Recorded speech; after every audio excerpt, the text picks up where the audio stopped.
Ativem o som. Pronto, acho que tá tudo certo.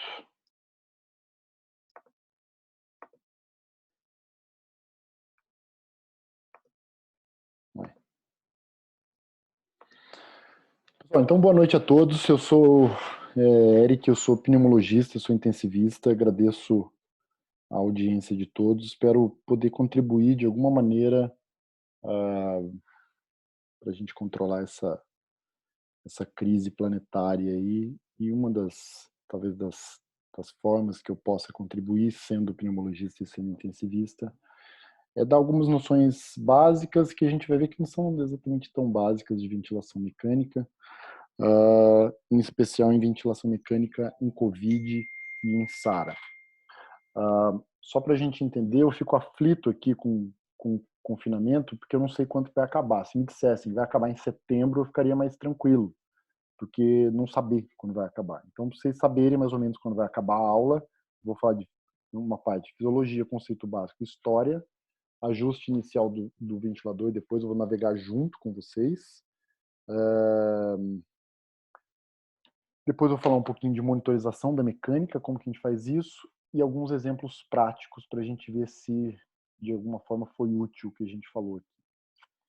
Quando a gente fala em ventilação mecânica, então, a gente não fala num tratamento. Ventilação mecânica não cura nada, tá? Ventilação mecânica é uma ferramenta para manter a pessoa viva enquanto algum desses elos aqui que tenha sido rompido seja refeito. Essa cadeia delicada e bem enlaçada, ela é a cadeia que faz com que a gente leve o oxigênio da atmosfera Ali do à outro lado da atividade Gabi. celular. Isso passa por vários pontos, desde o disparo do desejo ventilatório no centro respiratório, no bulbo, na ponte, até a viagem pela medula, ativando a placa motora, a junção neuromuscular, promovendo a contração da musculatura torácica e aumento da área intratorácica e negativação da pressão, fazendo com que o ar se desloque de fora para dentro, se a via aérea estiver pévia, e chegue até a intimidade alveolar. Na intimidade alveolar vai haver a troca e o sistema cardiovascular, leia-se sangue, hemoglobina, e todo o sistema de bomba leve esse caminhãozinho cheio de oxigênio até os tecidos. Quando falha qualquer um desses elos, a gente tem o que chamamos de insuficiência respiratória aguda. Então, se a gente tiver um trauma crânioencefálico e não disparar o desejo,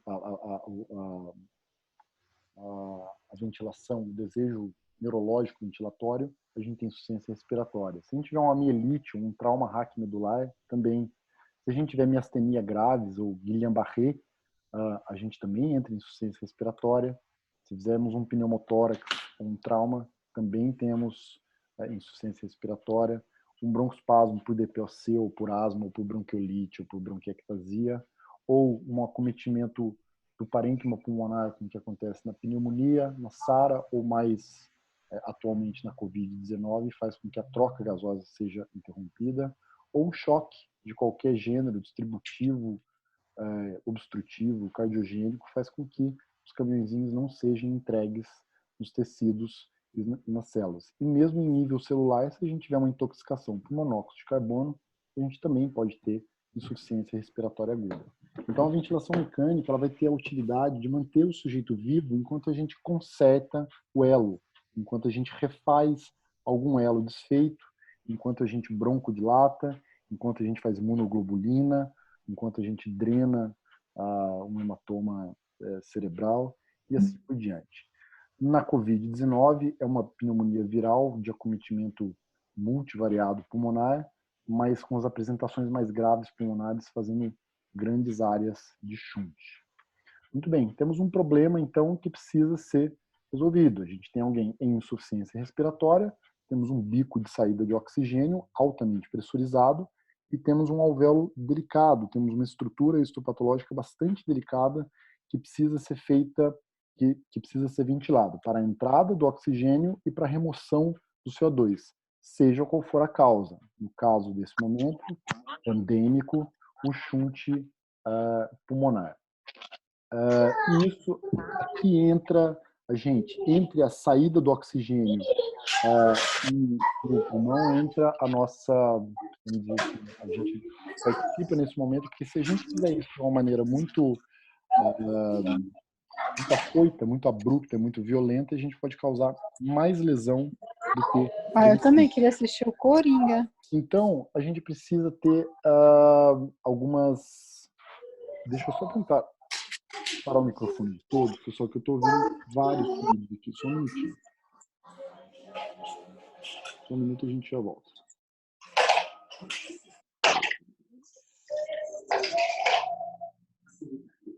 Vocês vão ter que desative o som de todos. Pronto, continuando. Vocês conseguem me ouvir? Acho que sim, né?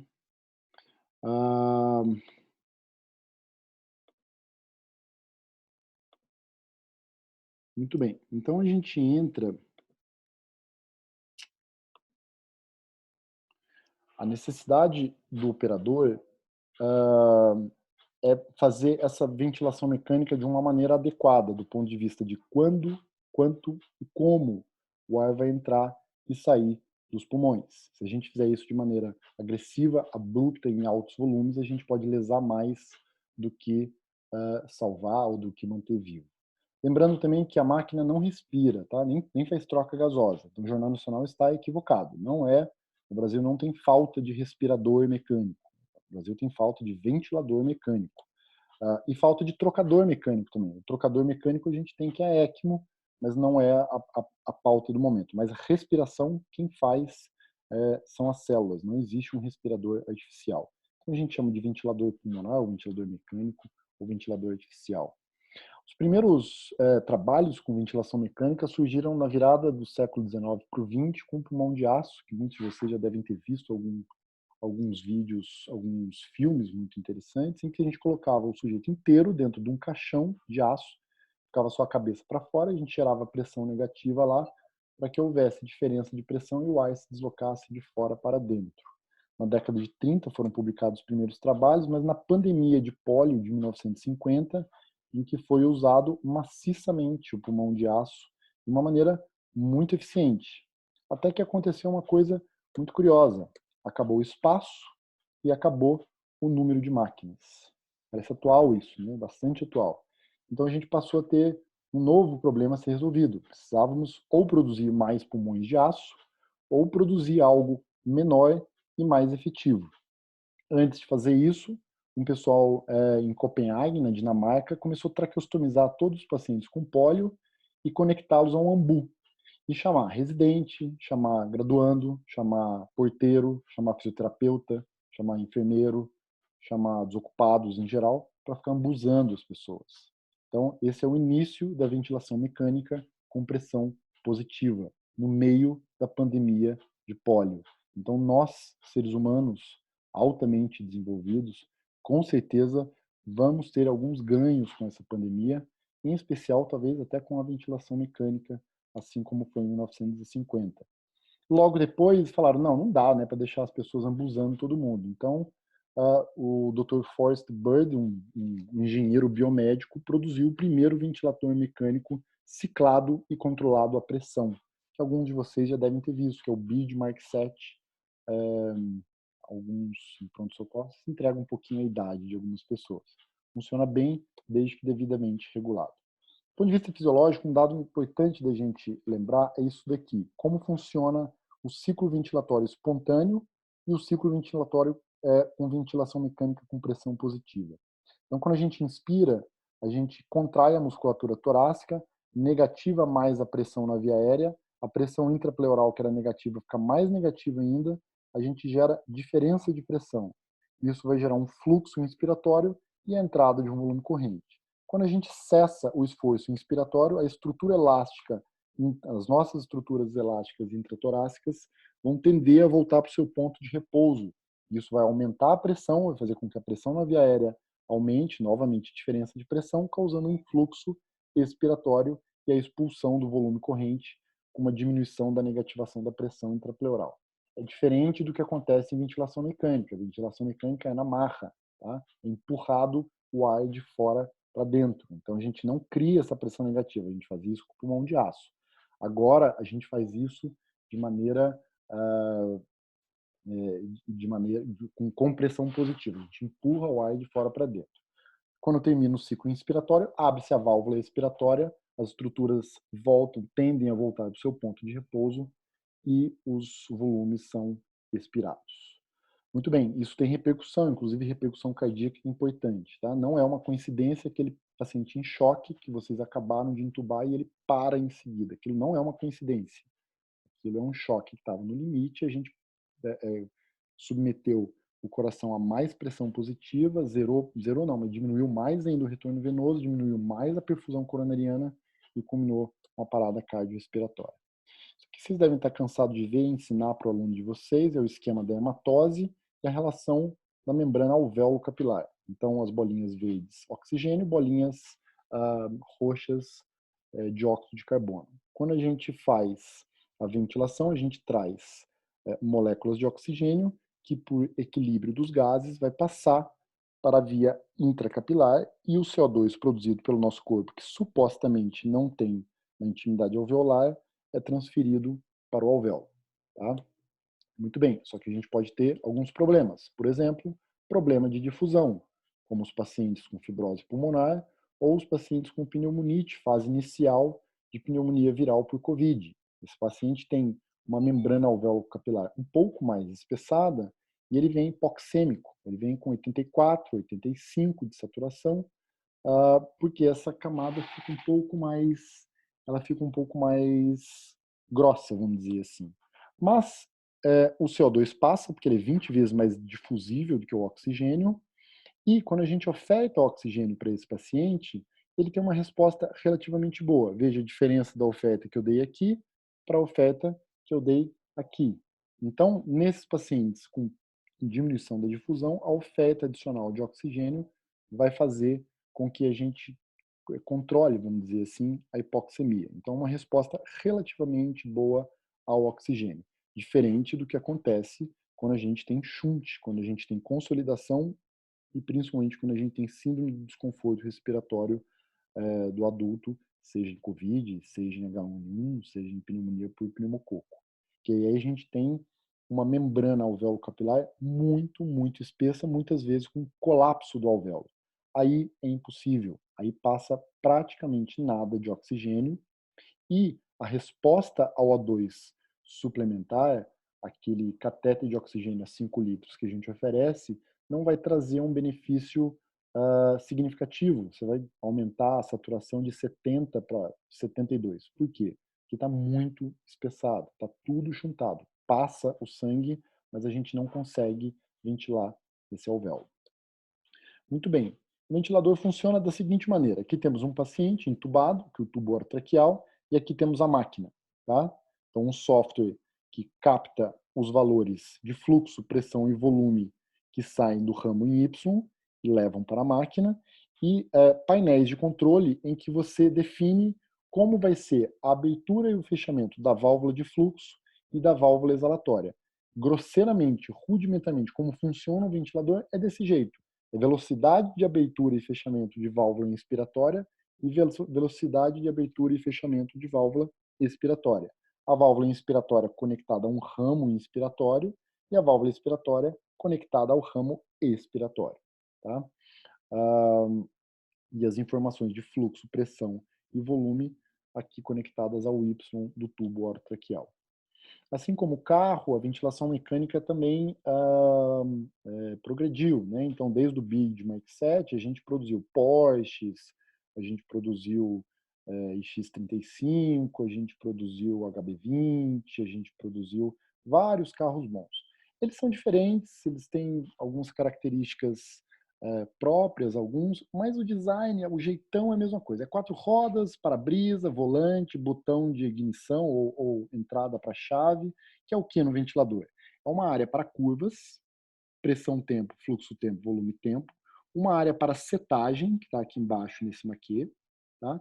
E uma área de dados para mecânica ventilatória, que estão localizados aqui nessa parede lateral. É a mesma coisa no Bennett, curvas, setagem e dados de mecânica ventilatória. Tá? Então, o jeitão é igual. Só sugiro que vocês conheçam o ventilador de vocês antes de vocês precisarem usar na pressa, na correria. Tá? Assim como o carrinho de parada, como desfibriladores, procurem conhecer a máquina de vocês antes de precisar colocar a esposa grávida no carro e sair correndo para o hospital. Tá? Então, mas é mais ou menos isso. 4 rodas, ignição, para-brisa, é tudo mais ou menos igual. Alguns são mais chiques, alguns são mais caros, tem a grife, etc. Alguns conceitos que são básicos que não dá para a gente falar de ventilação mecânica sem que fique bem claro. Vou passar rápido, mas é importante a gente falar. O que é fluxo? A gente vai falar muito de fluxo. Fluxo é a velocidade do deslocamento da mistura gasosa. Pressão, força decorrente da acomodação desse ar em um continente fechado. Volume, quanto da mistura gasosa, podendo ser em litro ou ml. E tempo, aferição dos episódios envolvidos na ventilação, que pode ser em minuto ou em segundo também. PIP.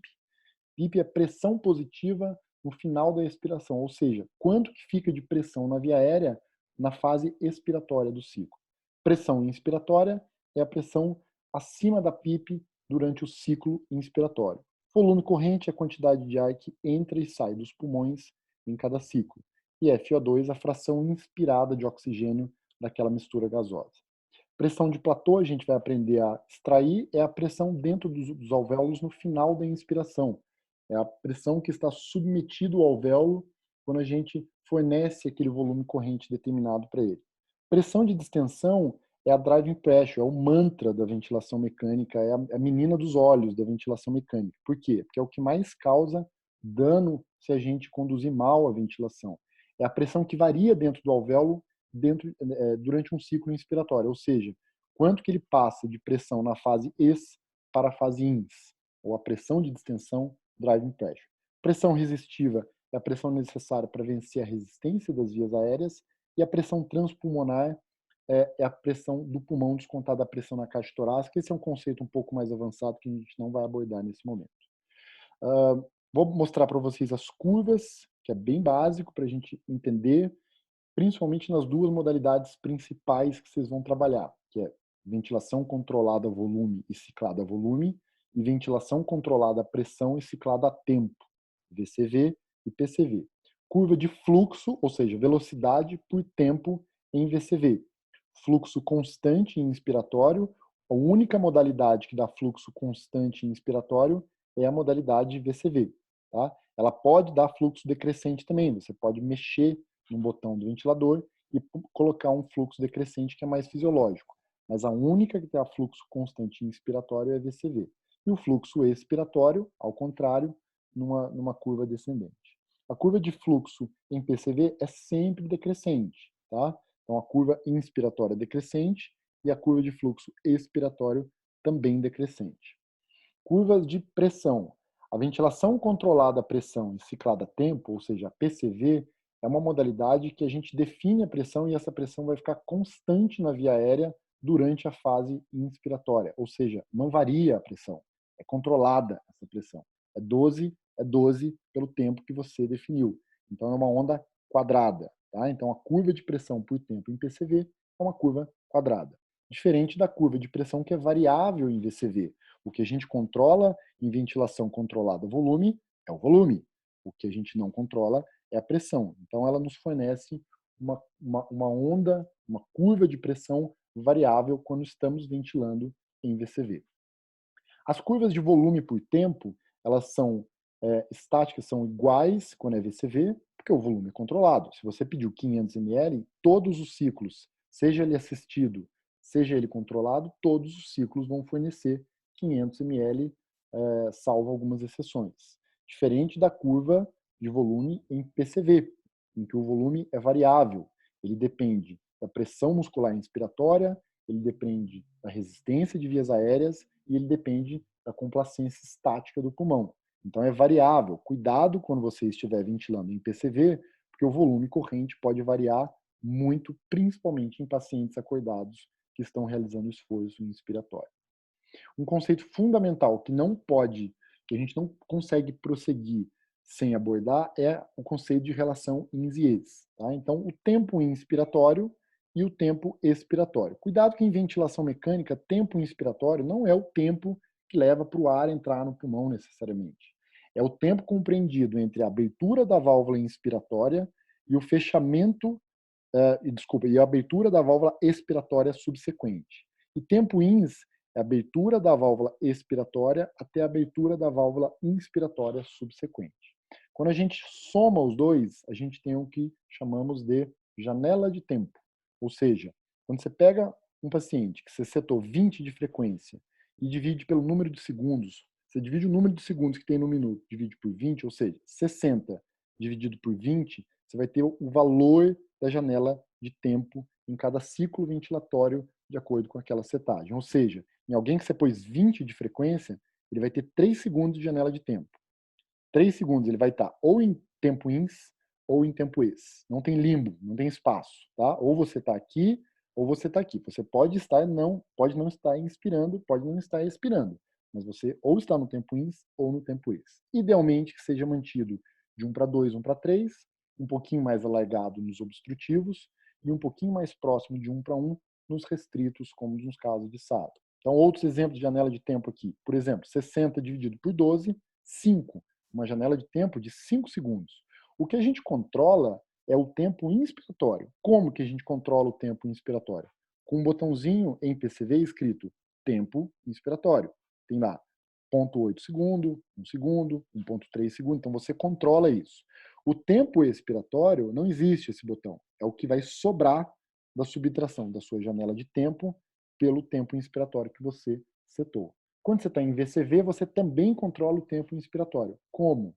Com fluxo inspiratório. Quanto mais alto o fluxo, ou seja, quanto mais rápido o deslocamento do ar, menor o tempo inspiratório, consequentemente maior o tempo expiratório. Isso é um dado que a gente precisa sempre estar ventilando, sempre estar vigiando em ventilação mecânica. Repito, obstruídos tendem a ficar mais confortáveis com relações 1 para 3, 1 para 4, 1 para 5 às vezes. A relação normal é de 1 para 0,1, 1 para 2,5. A relação pode estar equalizada, como nesse caso, janela de tempo de 2, sendo 1 segundo de ins, 1 segundo de ex. E aqui uma relação invertida, o que já foi tentado se fazer, já tentou-se fazer no passado como uma estratégia de recrutamento alveolar, o que não se mostrou eficaz. Hoje é proscrito inverter a relação ins e ex. Muito bem. Então, quando a gente fala de modo, agora tem uma salada semântica. Sempre que se falar modo, qual é o modo ventilatório? Sempre que eu falar de modo, eu estou falando como se inicia o ciclo inspiratório. Ou seja, como começa a fase inspiratória? Começa de modo controlado, começa de modo assistido ou começa de modo espontâneo? Grosseiramente é isso.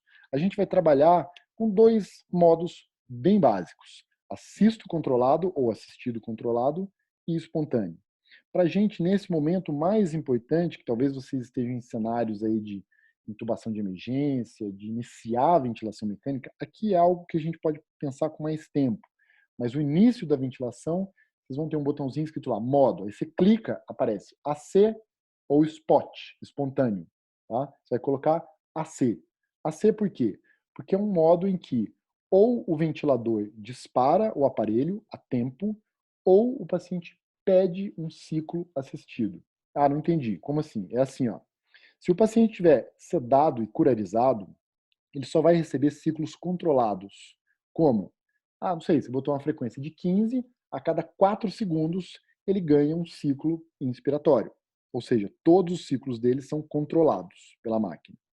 Se esse sujeito não está curarizado e você quer que ele participe, que ele já comece a participar do processo da ventilação mecânica, ele pode disparar a máquina. Como? Avisando a máquina. Ele faz um esforço inspiratório e gera uma pressão negativa, ou ele faz um esforço inspiratório e gera um fluxo no circuito do aparelho que é percebido pela máquina e a máquina fornece um ciclo ventilatório exatamente igual ao controlado, mas disparado pelo paciente.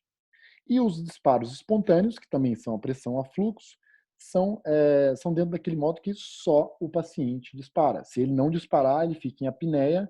Se ele continuar em apneia, ele morre. Não, mentira. Não tem mais ventilador assim. Ele volta para o modo backup de assisto controlado para que o paciente não corra risco de morrer enquanto ele se dormindo.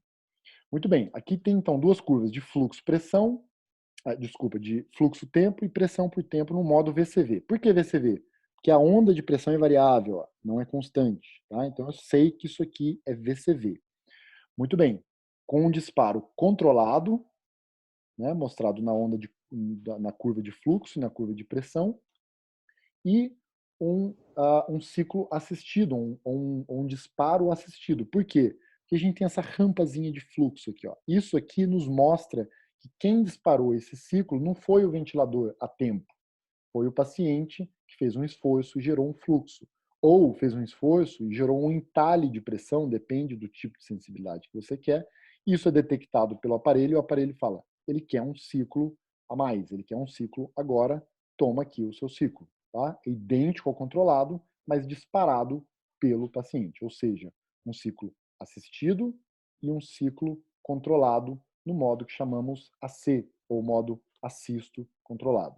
O modo assisto controlado, então, ele dá uma frequência mínima para o paciente, mesmo que ele esteja curarizado, que ele já tenha falecido, qualquer coisa, ele tem uma frequência mínima que é setada pelo ventilador. Mas, se ele quiser participar, se ele quiser interagir, ele pode determinar a frequência disparando. Como?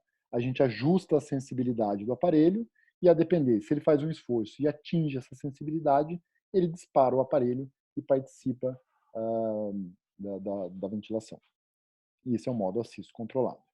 O modo que está aqui. Então, esse é um ciclo controlado, numa frequência de 15. Ó. 15 por quê? Porque são 4 segundos em cada janela de tempo. Tá? 15 vezes 4, 60. Então, a cada 4 segundos, o sujeito ganha um ciclo controlado. Ciclo controlado, acabou 4 segundos, outro ciclo controlado, zera a janela de tempo. Antes de acabar o quarto segundo, o sujeito fez um esforço e o aparelho detectou, ganhou um ciclo assistido, zera-se a janela de tempo. Antes de acabar os 4 segundos, fez novo esforço, novo ciclo assistido, e até os 4 segundos ele não fez novo esforço, acabando a janela de tempo, o aparelho volta a dar um ciclo controlado. Então é assim que funciona o modo assisto controlado, que é o que vocês mais vão usar se realmente precisarem dessas informações de ventilação mecânica durante a pandemia. Por quê? Porque são as fases iniciais da ventilação mecânica que a gente vai colocar em assisto controlado. No modo espontâneo, como eu já falei para vocês, o paciente é o único que determina a frequência. Se ele não disparar, o aparelho não entra. Ele entra no modo de alarme, de backup, de apneia, mas ele não tem frequência ajustada mínima. O ventilador ele só entra dando uma pressão de suporte para ajudar naquele processo inspiratório do paciente. Mas quem determina quantas vezes o aparelho vai ser disparado é única e exclusivamente o paciente. Como? Um ajuste da sensibilidade igual fazendo com que o paciente dispare a fase inspiratória. Ou seja, todos os ciclos inspiratórios são de responsabilidade do doente. Esse é um modo chamado espontâneo. O que a máquina faz é dar uma pressão de suporte. Aqui mostrando, então, as curvas de volume-tempo, fluxo-tempo e pressão-tempo no modo PSV, ou ventilação com suporte de pressão. Essas 3 curvas vocês veem no ventilador, que vocês não vê esse rosinha aqui. Ó. Esse rosinha do Xlang, uma plataforma de simulação de ventilação mecânica do Dr. Marcelo Alcântara, que faz essa simulação. Então, isso é esforço muscular do doente. Independente do esforço que ele faz, ele sempre ganha um ciclo espontâneo com uma pressão controlada. Tá? Aqui é muito parecido com o PCV, mas o tempo não é determinado. O tempo é de acordo com o fluxo. Mas todos os disparos têm que ser feitos pelo doente. Muito bem. O modo, então, é relacionado ao começo da fase inspiratória. A ciclagem é relacionado ao fim da fase inspiratória e início da fase expiratória. E a ciclagem pode ser feita de várias maneiras. Um ventilador pode ser ciclado a volume, por exemplo, o modo VCV. Você pede 400 ml de volume corrente, quando o aparelho entregou os 400 ml de volume corrente, ele abre a válvula expiratória. Ou ciclado a pressão. O PCV? Não. O PCV não é ciclado a pressão. Ele é ciclado a tempo.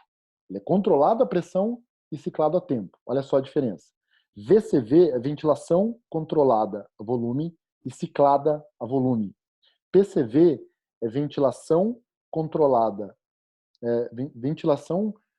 controlada a pressão, mas ciclada a tempo. Não cicla quando bate a pressão que você pediu. Cicla quando acaba aquele tempinho do botão tempo ins, tá? O que cicla a pressão era o BID Mark 7. Quando batia a pressão que se setava, ele abria a válvula expiratória. Isso praticamente não existe mais. Então, hoje a gente trabalha com VCV, que é ciclagem a pressão, ciclagem a volume, controle a volume, ou PCV, que é ventilação controlada a pressão e ciclada a tempo. E existe a ciclagem a fluxo, que é do modo espontâneo mais consagrado, PSV, que quando a gente atinge um fluxo pré-determinado em relação ao pico de fluxo, eu vou explicar isso para vocês, abre-se a válvula expiratória. PSV não cicla quando bate a pressão de suporte que você pediu. Cicla quando atinge 25% do pico de fluxo inicial. Eu vou mostrar em gráfico, fica mais fácil de entender. Sugiro que quem é pouco familiarizado com ventilação mecânica e vai precisar mexer agora na pandemia, sugiro que inicie com o VCV. Tá? Por quê? Porque VCV você garante um volume corrente mais adequado, você tem um volume corrente na mão, isso aumenta a possibilidade de você fazer ventilação dita protetora, é mais fácil de regular e impede também que a gente faça volumes correntes excessivos.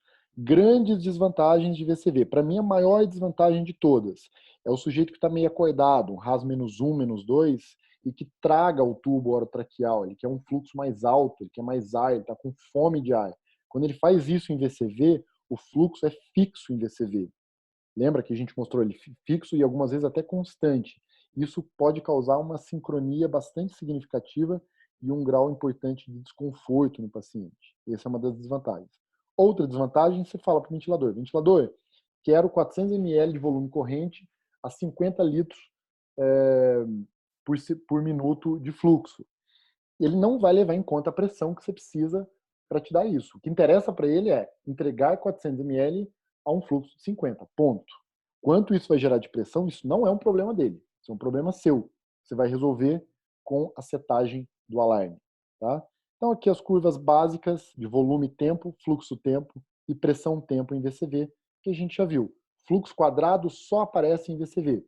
Ciclos assistidos, ó, disparado pelo paciente, e ciclos controlados. Então, aqui é uma animação dinâmica mostrando, ó, onda de volume, que ela é sempre constante, o fluxo é igual, né? O fluxo constante e a variação da onda de pressão. Aqui o operador vai mostrar a diferença que acontece quando a gente passa por um fluxo decrescente, que a gente faz com que a entrega do volume corrente solicitado seja um pouquinho mais lenta. Olha só, quando o fluxo é constante, é um corredor que sai da parede a 15 km por hora e chega a 15 km por hora. Você pode falar para ele sair a 15 km por hora e chegar a 8 km por hora. Então ele chega um pouquinho atrás desse. Mas ele gera menos atrito com o vento, ele gera menos pressão e o pico de pressão é diminuído quando a gente tem uma onda de fluxo. Além de ser mais tolerável para o paciente, é mais fisiológico um fluxo decrescente. Vocês estão fazendo nesse momento aí ciclos inspiratórios decrescentes. Muito bem, isso era VCV. PCV a gente já falou, então é ciclado a tempo e controlado a pressão. Ventilação controlada a pressão e ciclada a tempo. Vantagens: mantém a pressão fixa e limitada na via aérea. Isso pode ser muito importante, principalmente quando a gente não regula os alarmes de pressão na via aérea. Fluxo e volume corrente são livres. Isso pode dar mais conforto para o nosso paciente. Nós, latino-americanos, que somos muito preocupados se o paciente está bem, se está ok. E eu acho que é muito bom isso. A gente tem uma preferência por PCV. Por quê? Eles ficam mais confortáveis, uma vez que o fluxo é livre e o volume corrente é livre. Então, se o sujeito faz um esforço inspiratório muito grande, ele ganha mais fluxo para a pressão não cair. A pressão tem que ficar constante. Então, para a pressão não cair quando ele faz aquele esforço inspiratório grande, ele ganha um fluxo mais alto e, consequentemente, um volume corrente mais alto. Só tomem cuidado que esse volume corrente pode ser alto demais. E aí entra na desvantagem. O volume corrente não é garantido em PCV, podendo ser baixo ou, muitas vezes, o que é o mais comum, podendo ser alto. Então, se vocês quiserem fazer PCV agora, na pandemia, façam, não tem problema, desde que vocês setem bem o alarme de volume corrente e vigiem bem isso. Tá? Não adianta ficar pitando, ó, volume corrente alto, e ninguém vai lá ver. Então, o PCV exige uma monitorização mais estreita da equipe. Como eu falei, é controlado a pressão, aqui é uma onda de pressão por tempo e fluxo por tempo em PCV. Então, a onda é quadrada, porque a pressão é constante o tempo todo na via aérea na fase inspiratória. O fluxo é sempre decrescente e o tempo que vai durar a fase ins é de acordo com o botãozinho que está escrito tempo ins. E aí você colocou lá 1,3 segundos, segundo, né, só é segundos quando vira 2, 1,3 segundo, e isso vai gerar, sei lá, 400 ml de volume corrente. Pacientes, por exemplo, que tem uma complacência muito alta, como o DPOC, se você coloca um volume corrente, desculpa, um tempo inspiratório muito longo, como ele é muito complacente, ele aceita muito fluxo e demora muito para equalizar a pressão, demora muito para cair essa pressão e ele faz um volume corrente muito alto. Então, cuidado, limitem o volume corrente em PCV através da pressão, mas principalmente com tempo em pacientes obstruídos, principalmente o DPOC. Tá? Então aqui era 750 de volume corrente, com um tempo ins de 1,7, passou para 450 ml, com um tempo ins de 450 ml, com volume corrente de 450 ml. Aqui é para vocês verem a relação entre delta de pressão em PCV e volume corrente, tá? Que ele é variável, isso depende um pouco do esforço, mas a relação entre delta de pressão e volume corrente e tempo inspiratório e volume corrente. Vocês vão ver que o operador vai querer dar mais volume corrente. Aqui ele está dando perto de 300, ele quer dar entre 450 e 500.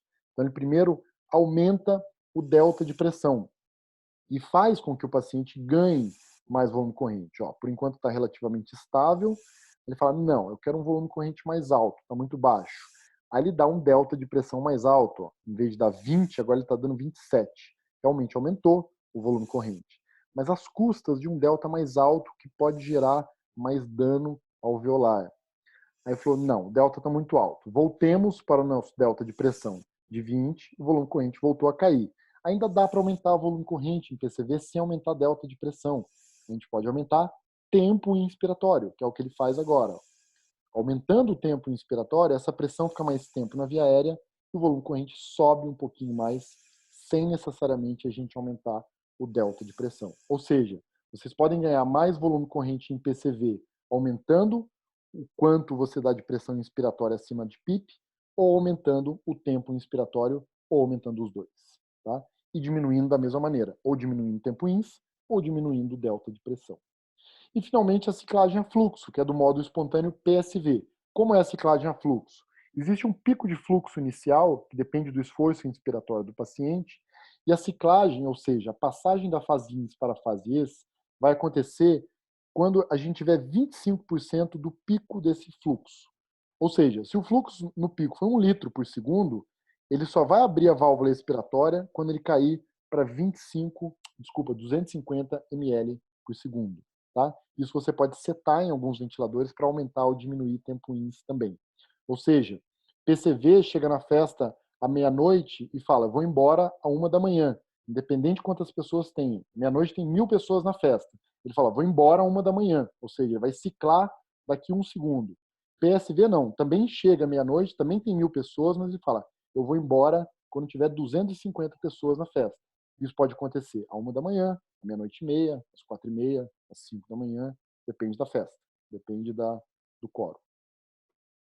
Muito bem, a ciclagem a fluxo a PSV tem vantagens muito parecidas com a da PCV, que mantém a pressão de suporte limitada nas vias aéreas, compensa vazamento, e aí aqui fica muito confortável para o doente, porque o volume corrente é livre, o tempo inspiratório é livre, o fluxo é livre e a frequência é livre. Então é bem democrático mesmo o PSV, é algo realmente muito confortável. Tanto é que é usado nos modos, nas fases de desmame e nas fases de retirada da ventilação mecânica. Problemas: não garante volume corrente, podendo ser baixo ou alto demais, e não garante frequência respiratória. Muito bem, esse tempo que a gente falou que não foi pequeno, foi só para falar disso daqui, mas é fundamental. Não tem como a gente falar de um ajuste inicial de ventilador se a gente não falar principalmente de fisiologia e de conceito básico. Foi isso que a gente fez. Agora eu vou junto com vocês para a gente fazer uma setagem inicial de um ventilador de um paciente que foi entubado por vocês com Covid-19 no corredor da unidade referenciada. Tá? Repetindo, o ventilador ele tem uma tela de curvas ele tem uma parte da tela que é para setagem rápida e tem uma parte da tela que é para mecânica, o que está acontecendo com o ventilador. Para não ficar tão poluído, tem uma parte que fica mais escondidinho, que é isso aqui, que é onde você muda o modo, ó, AC, tá vendo? AC, VCV, e é onde você seta os alarmes também. Muito bem. Antes de ventilar um paciente, antes de definir como você vai ventilar um paciente, você precisa definir duas coisas, precisa saber duas coisas. Sexo do paciente e altura do paciente. Altura, vocês vão ter que ter uma fita métrica onde vocês estão trabalhando. Tem que ter, tá? Não vale aquele chute. E aí, 1,76, aí chega o técnico, não, no máximo 1,60. Então, tem que medir o paciente. Tem que ter fita métrica. O sexo, em geral, é bem fácil de descobrir, assim, tirando raríssimas exceções, basta checar. E aí, vocês podem colar isso aqui, está pronto para vocês, porque tem uma fórmula para volume corrente ideal, para altura, desculpa, para peso ideal de homem e de mulher. Mas um colega, também instrutor do Venuti, já deixou isso pronto. Então tem aqui, mulher, homem, altura. Então eu, homem, 1,84, 1,84 não tem, então vamos 1,85, que vai dar 79,66 de peso predito. Não precisa nem olhar isso aqui, se vocês quiserem pode apagar isso aqui, pode deixar direto o volume corrente. Então o volume corrente ideal para mim seria em torno de 478 ml de volume corrente, certo? Então isso vocês precisam saber antes de fazer a setagem inicial. Então a primeira coisa é saber esse volume corrente ideal, que ele é de 6 ml por quilo de peso predito. Aí tem um botãozinho lá que você setou, VCV. Então vamos começar em VCV, tá? Primeiro modo que a gente vai setar. Quero assisto controlado, ventilação controlada, volume, ciclada, volume. Primeira coisa que você vai setar é o volume corrente, tá? Então tem aqui, botão de volume corrente, você clica e escolhe quanto você quer. 6 ml por quilo de peso predito, não é peso real, é peso predito, tá? Pode ser menos, tá? Isso aqui é ventilação protetora. Existe ventilação ultraprotetora que a gente chega às vezes até 3 ml por quilo de peso predito. A segunda setagem é a frequência respiratória. Em geral, a frequência respiratória inicial vai ficar em torno de 12 a 20. Só cuidem quando tem uma alteração metabólica grave, principalmente acidose metabólica em pacientes chocados, que às vezes você precisa mimetizar um pouco o que ele está fazendo pré-tubo. Então, às vezes você precisa de uma frequência mais alta. Por outro lado, pacientes obstruídos, se deixar uma frequência muito alta, você vai deixar um tempo ESO muito curto. Isso pode causar hiperinsuflação e alto PIP, que também seria daninho. Então, o botão de volume, que você já setou, botão de frequência respiratória, aí tem um botão escrito PIP. Essa é a pressão respiratória positiva, pressão positiva na fase respiratória. Em geral, a gente seta entre 5 e 8 inicialmente. Para COVID, a MIB tem recomendado de 8 a 12 inicialmente. Tá? Então, ventilação mecânica geral de 5 a 8, PIP fisiológica, mas para COVID, procurar iniciar de 8 a 12, algo em torno de 10. Próximo botão que a gente precisa selecionar é a fração inspirada de oxigênio. Quanto da mistura gasosa vai ser oxigênio? Isso pode variar de 21 a 100%. Comecem com 100% depois de entubar. Aí, na hora que ele estiver saturando 99 e 100, você vai reduzindo até chegar numa saturação maior ou igual a 92. Mas sempre comecem com 100 por causa daquele circo pós-extubação. Depois disso, você tem que setar a sensibilidade. Quanto que o paciente precisa fazer de esforço para desencadear um ciclo assistido? Isso pode ser a fluxo, que está aqui, ou a pressão. Se for a fluxo, vai ser de 1 a 3. Se for a pressão, vai ser de -1 a -3. Tá? E, por fim, se estiver em VCV, você vai setar o fluxo. Tá, quanto o fluxo? Existe uma formulazinha, não se prendam a isso, que é volume corrente dividido por 10, se for o fluxo decrescente mais 10, ou seja, volume corrente 500, seria em torno de 50 o fluxo aqui. Mas muito mais importante que essa fórmula é você manter a relação em Zies 1 para 2, 1 para 3. Isso é o mais importante quando você seta fluxo. Tá? Então, as variáveis que vão fazer mudar a relação em Zies e trazer para sua meta, que é em torno de 1 para 2, 1 para 3, é frequência, que vai determinar o tamanho da janela do tempo, e fluxo inspiratório, que vai determinar o tempo inspiratório. E a rampa de fluxo, idealmente, deveria ser decrescente por ser mais fisiológica. Muito bem, assim setamos, o paciente começou a ventilar, aí a gente precisa checar se as coisas estão adequadas. Então a gente vai checar pressão de pico, que aqui está dando 37 para essa setagem inicial, que é razoável. O ideal é não ultrapassar 40, desde que a pressão de platô não esteja maior do que 30. A gente vai checar a relação INS e ES, como eu acabei de falar, que tem uma relação com fluxo e frequência respiratória, idealmente entre 1:2, 1:3. A gente vai checar se a frequência que a gente pediu é a frequência que está acontecendo, para saber se o paciente ainda está entregue à sedação, se está muito sedado ou não, e como a gente quer que ele fique.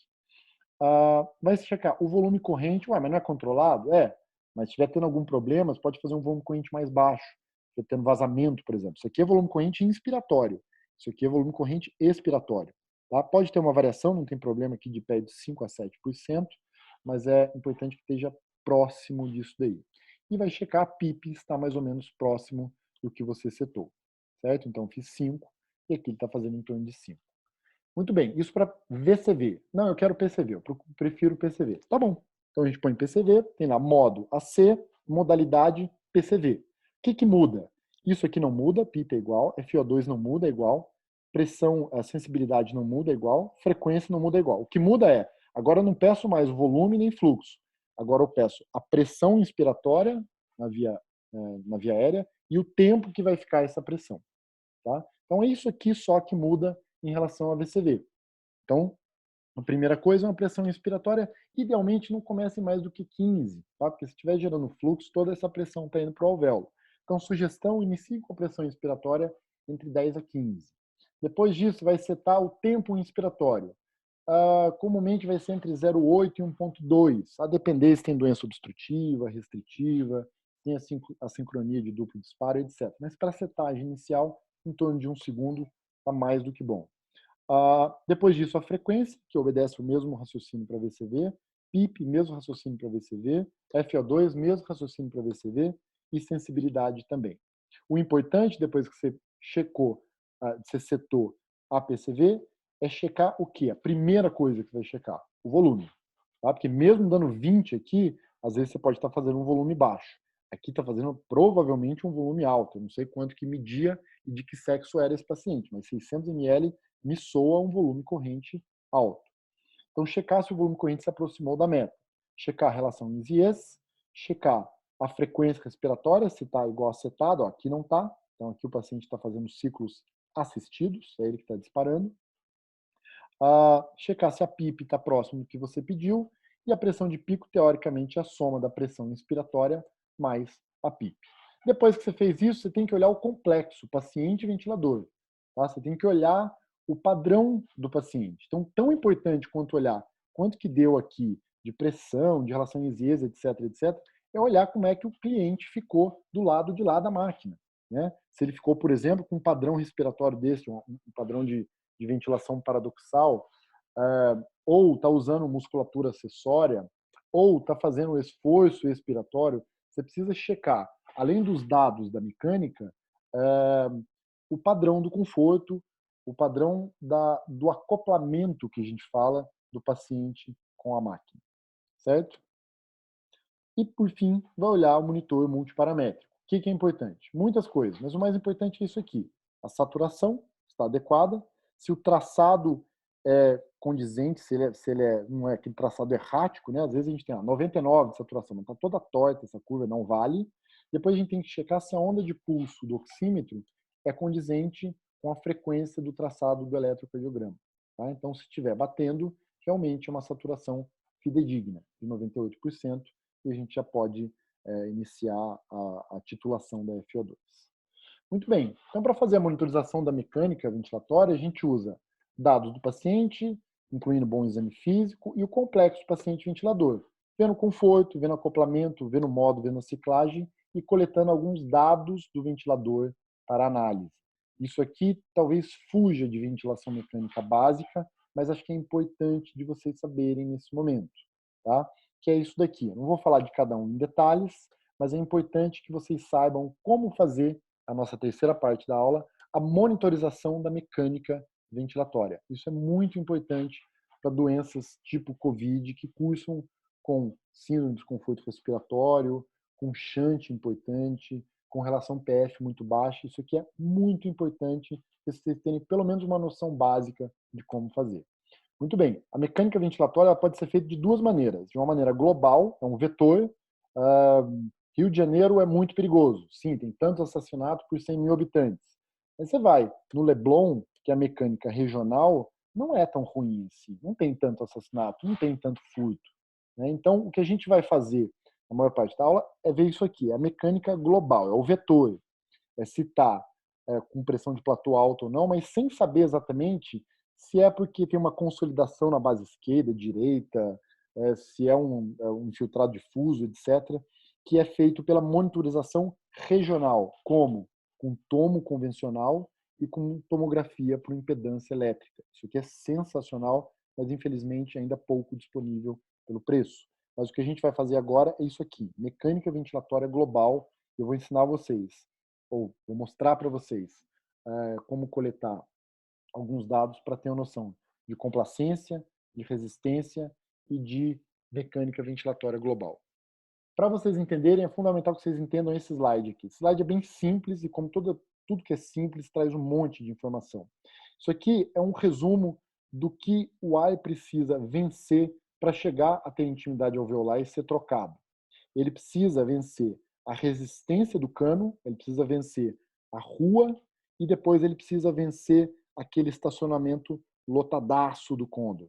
Então, uma rua com 3 vias gera menos fluxo, menos pressão.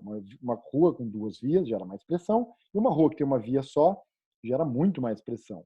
Um estacionamento maior, um estacionamento que está mais carro, gera menos pressão. Fato é, essa é a pressão resistiva que fala em relação à pressão das vias canaliculares, que vai desde a válvula inspiratória até a 17ª geração de bronquíolos. E essa é a pressão elástica, que é o que é necessário de pressão para manter o alvéolo aberto. Em geral, a gente divide a mecânica nesses dois pontos. Como? A gente faz isso aqui. Isso é uma curva de pressão por tempo no modo VCV, com onda quadrada, um volume de 360 ml de volume corrente. Isso aqui, como eu falei para vocês, a pressão é variável. Nesse paciente tem uma PIP de 10 e uma pressão de pico de 22. O que significa a pressão de pico de 22? Que 22 é o suficiente para vencer tudo isso aqui. Para vencer pressão resistiva e para abrir alvéolo. Ah, entendi. Então, pico, essa pressão mais alta, é para tudo isso aqui, para vencer tudo isso aqui. Isso, exatamente isso. Tá, mas agora eu preciso saber como que eu calculo a resistiva, para saber se é um problema obstrutivo ou se é um problema elástico, um problema no parênquima. Simples. Só gera pressão nos canalículos quando tem deslocamento de ar. Quando não tem deslocamento de ar, não é gerada pressão. É por atrito, não é gerada pressão. Então, o que a gente faz? A gente faz com que o ar pare. Existe um botão no ventilador que chama pausa inspiratória. Na fase do ciclo inspiratório, você aperta esse botão e segura por 2 segundos. Isso vai fazer com que zere o fluxo inspiratório, ou seja, zere a pressão resistiva. Tudo que sobra de pressão é isso daqui, que a gente chama de pressão de platô. O que é a pressão de platô? É a pressão que está dentro do alvéolo no final do segundo e uma pausa inspiratória. Então, nesse exemplo que a gente deu, uma PIP de 10, uma pressão de pico de 22, tinha um platô de 16, tá? Um platô bastante adequado para esse paciente. E aí, a partir daqui, a gente consegue inferir alguns dados importantes. Por exemplo, essa diferença de pressão, pico menos platô, é a somatória do todo menos a elástica. Isso aqui eu não consigo pelo botão do ventilador. Eu consigo isso aqui numa pausa inspiratória e isso aqui na pressão de pico. Então, se eu tenho tudo e tenho pressão elástica, é só fazer pressão elástica, só fazer tudo, pressão de pico, menos pressão elástica, que eu tenho o que chamamos de pressão resistiva. Então, 22 menos 16, aqui eu tenho 6 de pressão resistiva, normal entre 5 e 10. Tá? Muito bem. Além disso, eu tenho a resistência. Então, pressão resistiva é diferente de resistência. Resistência é pressão resistiva dividido por fluxo. Isso é resistência. Tá? E eu tenho o mantra da ventilação mecânica, que é a pressão de platô menos a PIP.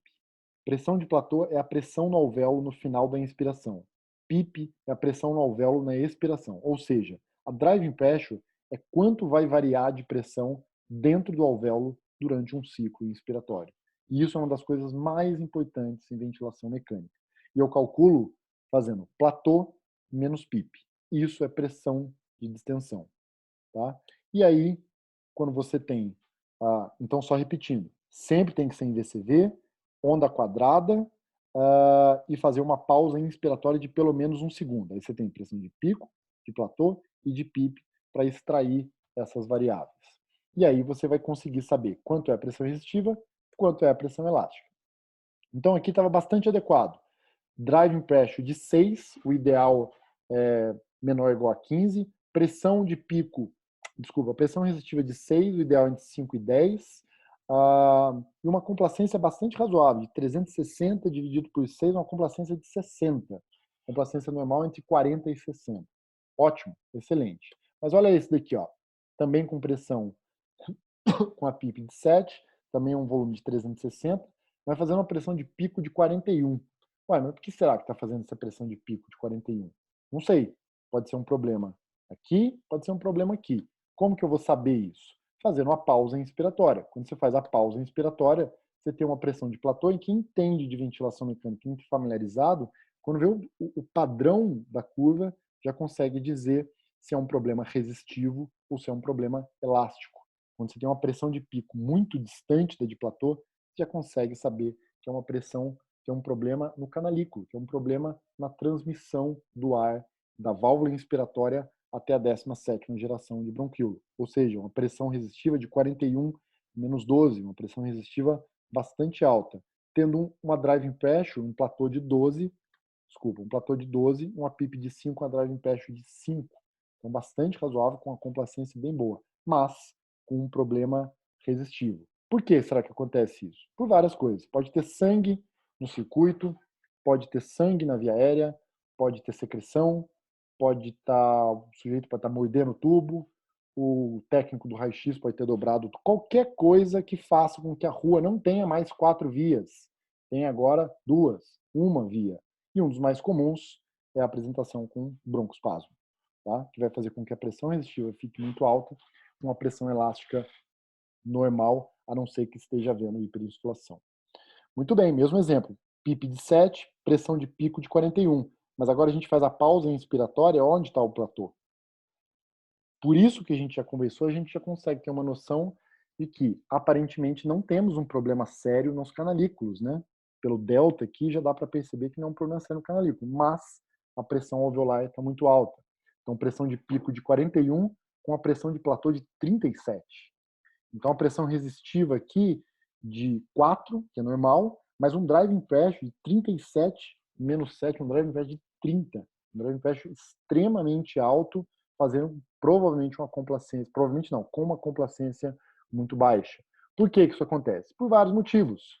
Pode ter hemorragia alveolar, pode ter secreção no alvéolo, pode ter debris, pode ter edema agudo, pode ter pneumotórax, pode ter qualquer coisa que dificulte o alvéolo a se abrir. Você tem que dar mais pressão para esse alvéolo para ele se manter distendido. Inclusive colapso, que é o que acontece em COVID. Tem alvéolos normais, em COVID, SARA, etc. Tem vários saquinhos normais e vários saquinhos colapsados. Quando você faz o vetor, quando você soma tudo isso e tenta extrair um vetor, você vai ter uma complacência estática baixa. Tá? Porque a bexiga agora é muito menor do que era para aquele mesmo volume corrente. Então, do ponto de vista assim, de receita de bolo, muito mais importante que esses valores absolutos é a variação dinâmica das pressões. Tá? Mas evitar pressões de pico entre maior do que 40 e 45, evitar platô maior do que 30, evitar driving pressure maior do que 15 e evitar a pressão resistiva maior do que 10. Ventilação mecânica protetora é volume corrente de 6 ml por quilo de peso predito, pressão de platô menor do que 30 e driving pressure menor do que 15.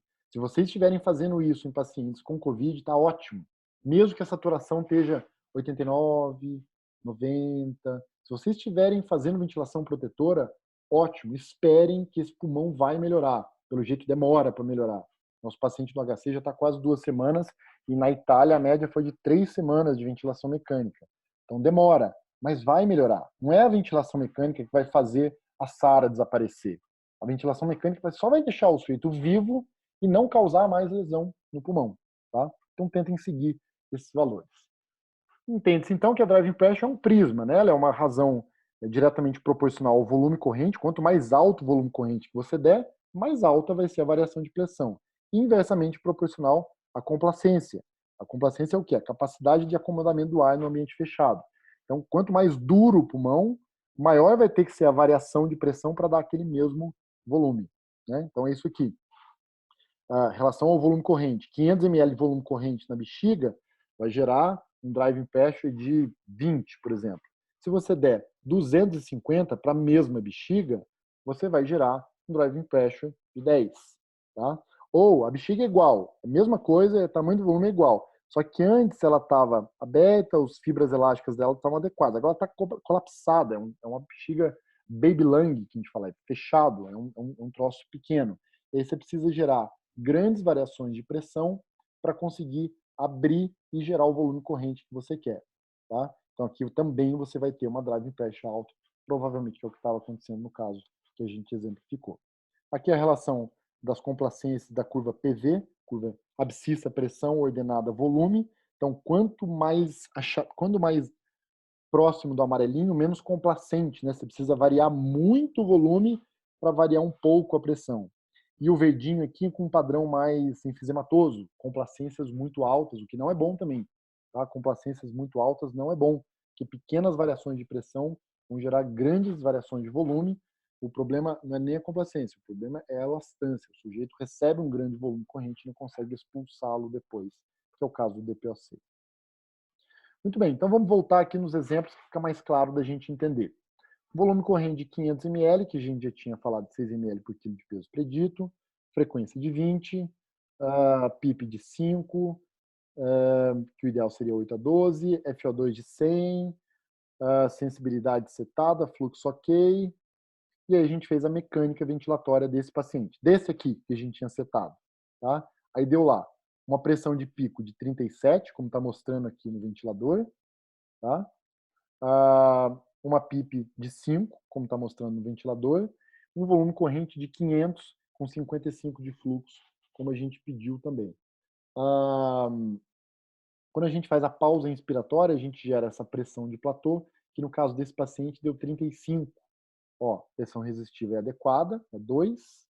A resistência é bastante adequada também, 2,2, que é dividido pelo fluxo, mas uma driving pressure de 30, muito alta. Muito alta essa driving pressure. Tá? E isso a gente vê quando a gente calcula a complacência. Complacência é delta volume por delta pressão.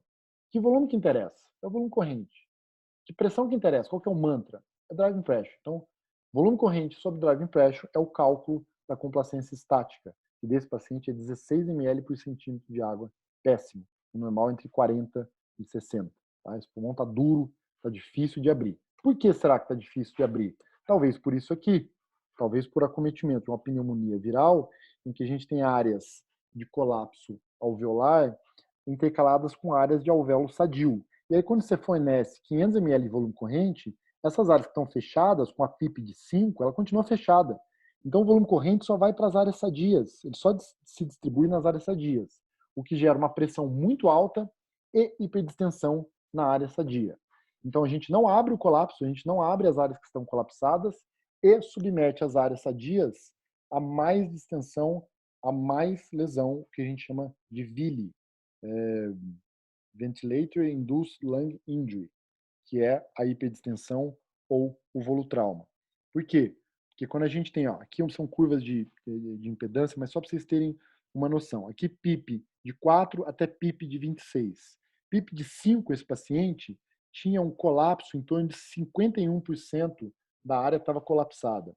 E nada da área estava hiperdistendida. Ao contrário da PIP de 26, em que você praticamente não tem colapso, mas você tem 57% dos alvéolos muito distendidos.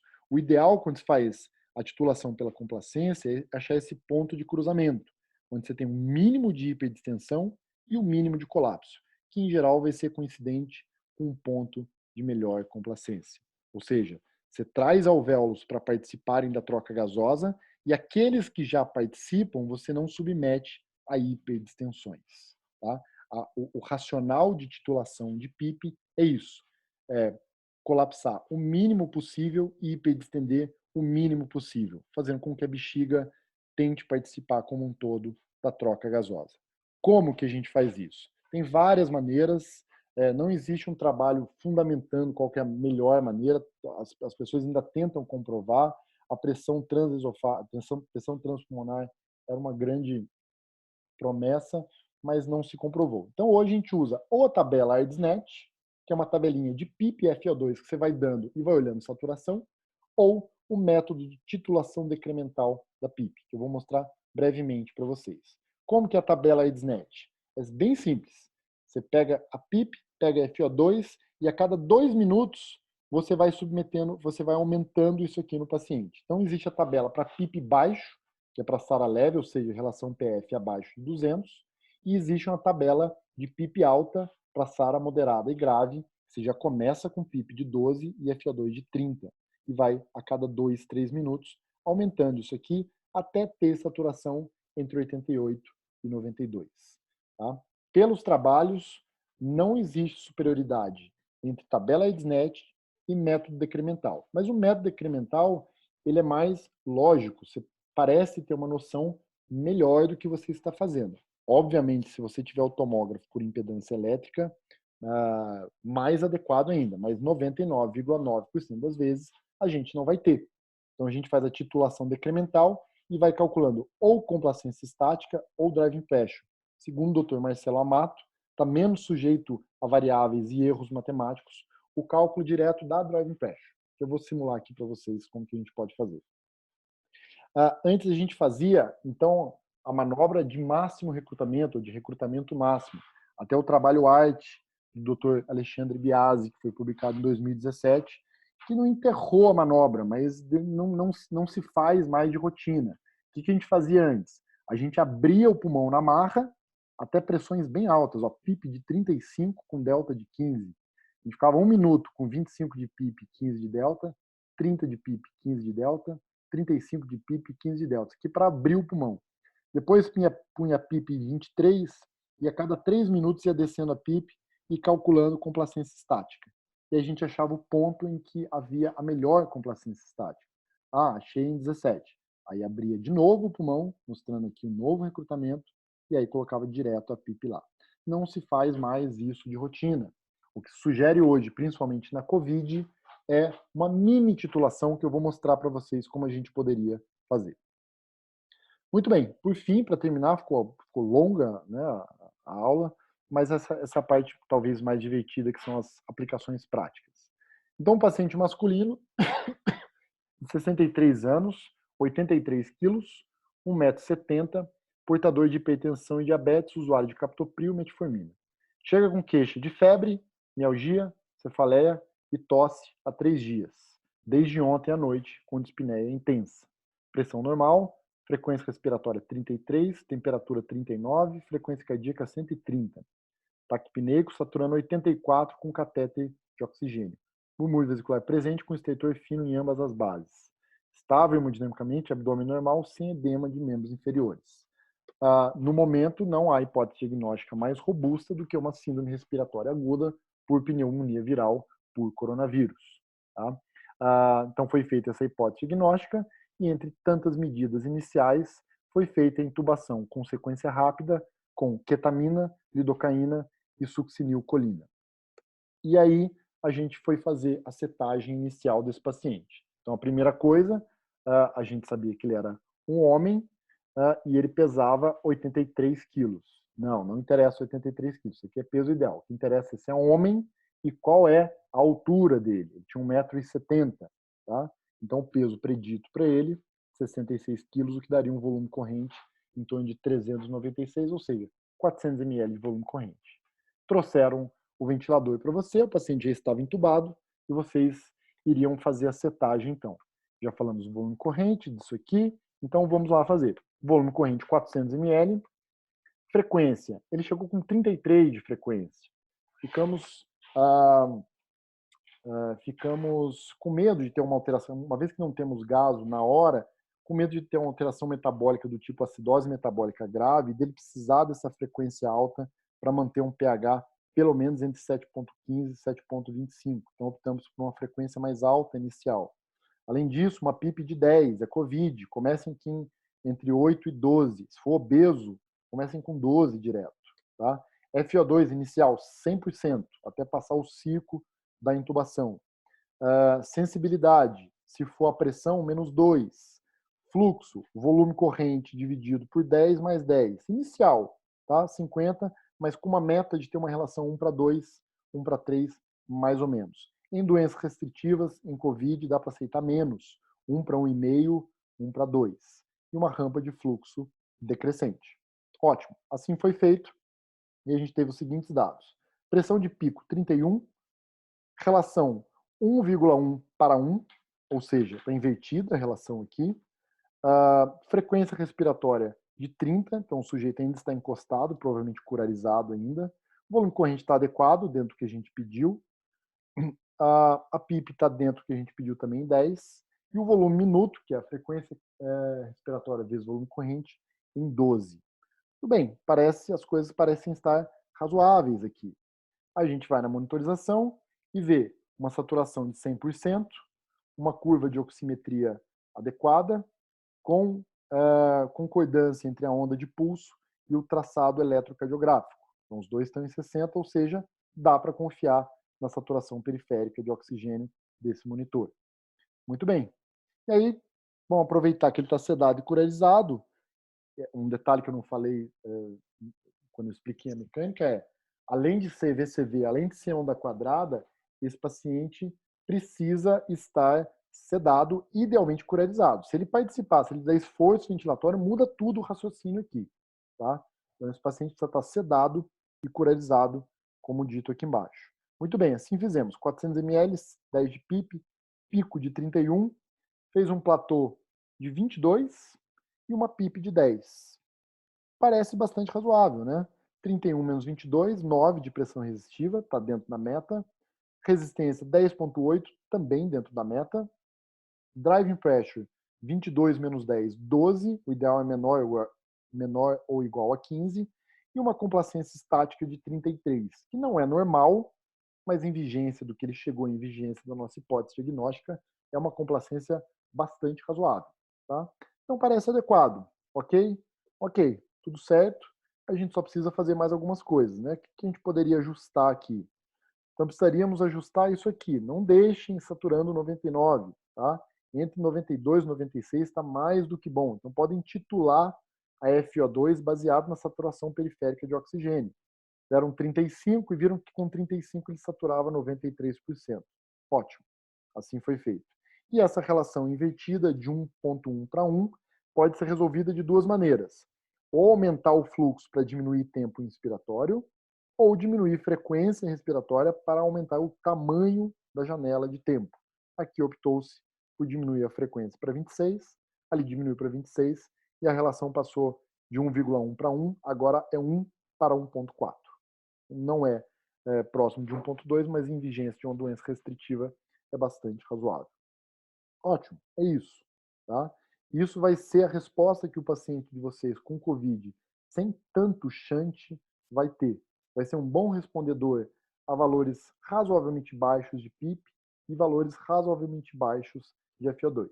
Diferente desse, que é o irmão gêmeo dele, tem 63 anos, 83 quilos, 1,70 m, hipertenso, diabético, usuário de captopril e metformina. Chegou com febre, mialgia, cefaleia e tosse há 3 dias, desde ontem com dispneia intensa. Pressão normal, 12/6, frequência alta, temperatura 38,8, frequência cardíaca 130. É gêmeo mesmo. Taquipneico, só que agora saturando 64% com catéter de oxigênio. Murmúrios presentes com estertor fino em bases. Ok, muito bem. Hipótese diagnóstica, SRAG, são síndrome respiratória aguda grave por pneumonia viral, feita a sequência rápida com ketamina, lidocaína e succinilcolina, e intubado o paciente. Como era irmão gêmeo, ele tinha também 1,70 m, era homem, e o volume corrente para ele era de 400 ml. E aí fomos colocá-lo também em VCV. Como era irmão gêmeo, eram as mesmas setagens, ou seja, volume corrente de 400, Frequência de 26, porque a gente viu que no gêmeo a frequência de 30 dava uma relação meio ruim, então já deixamos em 26.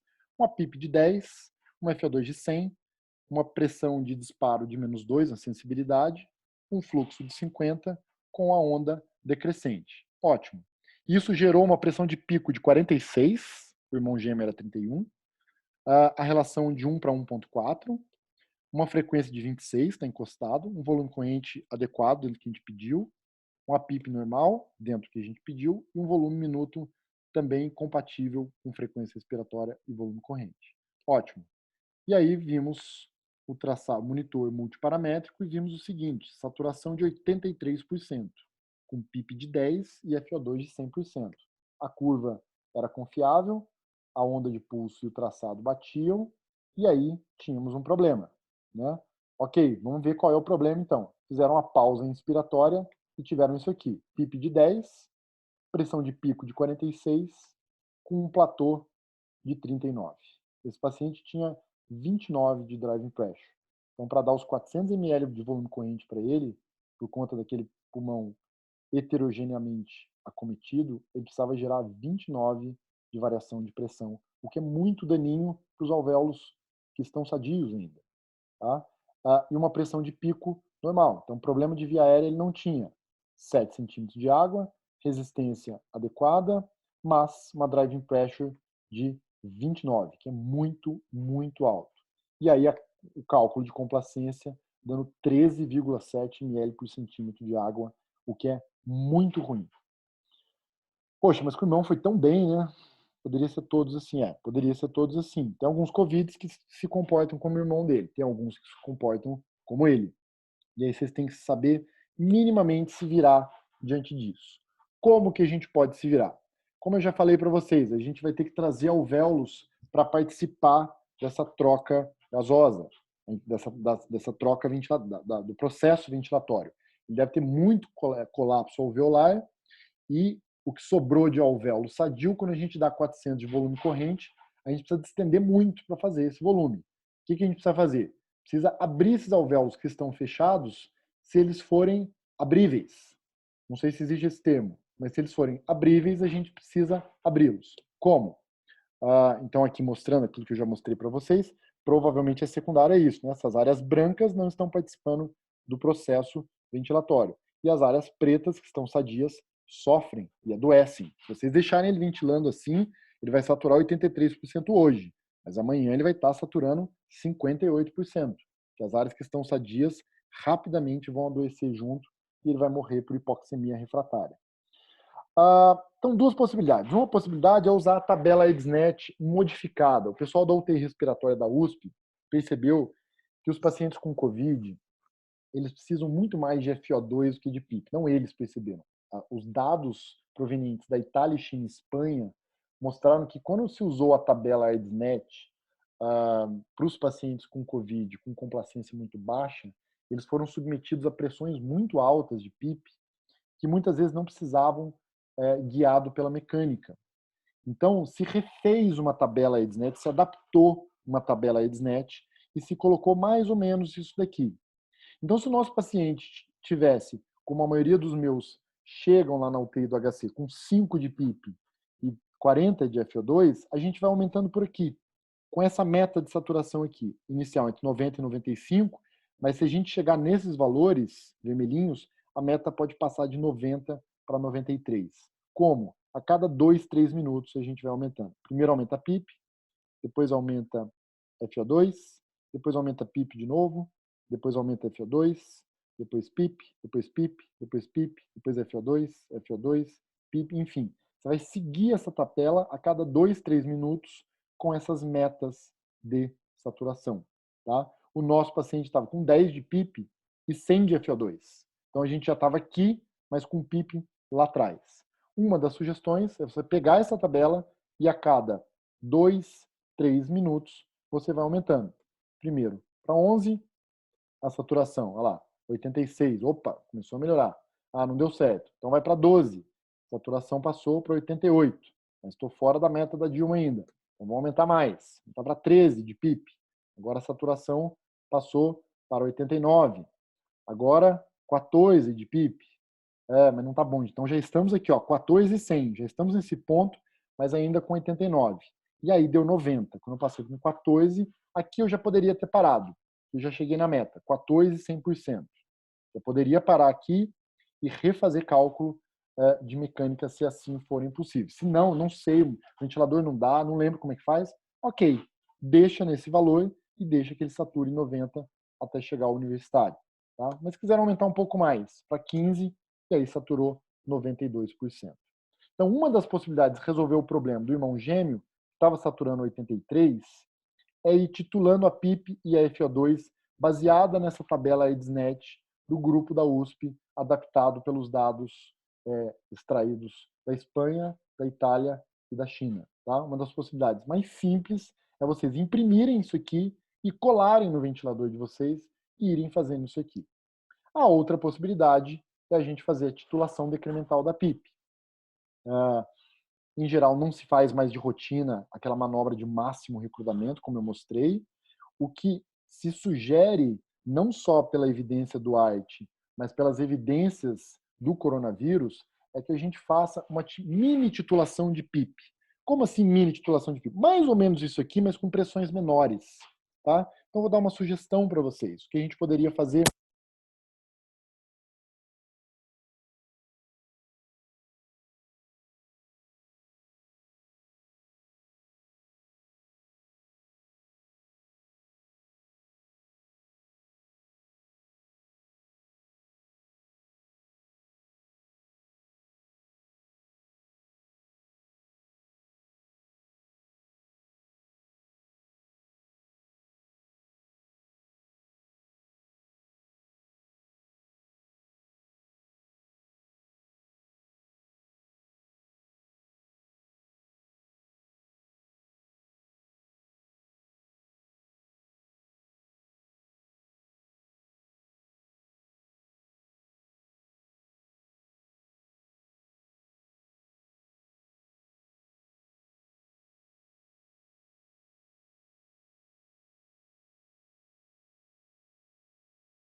Deixa eu ver se eu consigo de novo. Peraí. Voltou? Tá acabando. Todo mundo me ouvindo? Pergunta para eles aí pelo chat. Voltou para todo mundo aí, não? Tá acabando. Tá acabando. Deixa eu ver aqui. Bate-papo. Deixa eu ver se... tudo certo. Beleza. Tá bom, tá bom, tá bom. Bom, só para terminar, então, todo paciente grave, como o irmão gêmeo aí que a gente falou, que tem uma relação provável PF menor do que 150, a gente vai ter que pronar, tá? Para que a gente prona esses pacientes? Para a gente fazer com que esses alvéolos que estejam comprimidos ali na região dorsal, eles fiquem para cima, que é uma quantidade maior, e a partir do momento que eles estão para cima, eles vão abrindo, tá vendo? Ó, pronou, abriu um pouquinho, abriu mais um pouquinho e abriu mais um pouco. E o fluxo, ele não inverte como a supinação, porque o fluxo na base ele é mais extenso, ele se mantém um fluxo mais alto mesmo com o paciente pronado. Isso faz com que haja uma relação VQ melhor. Com pacientes com COVID, com relação PF menor do que 150, vocês estão precisando dar PIPs muito altas e não ultrapassa essa relação de 150, entre 12 e 36 horas no máximo, esse paciente deve ser pronado, certo? Para terminar, último slide. Aqui são algumas recomendações de intervenção quando a gente fala em SARA, mas muita coisa vale para a gente discutir COVID também. O que vale? Aqui SARA leve, moderada e grave. Para todos, entre SARA leve, moderada e grave e COVID, todos têm que ser feito. Aqui, azulzinho, alta evidência e cinza e roxo, baixa evidência. Só um pouquinho. Parou de novo? É o último.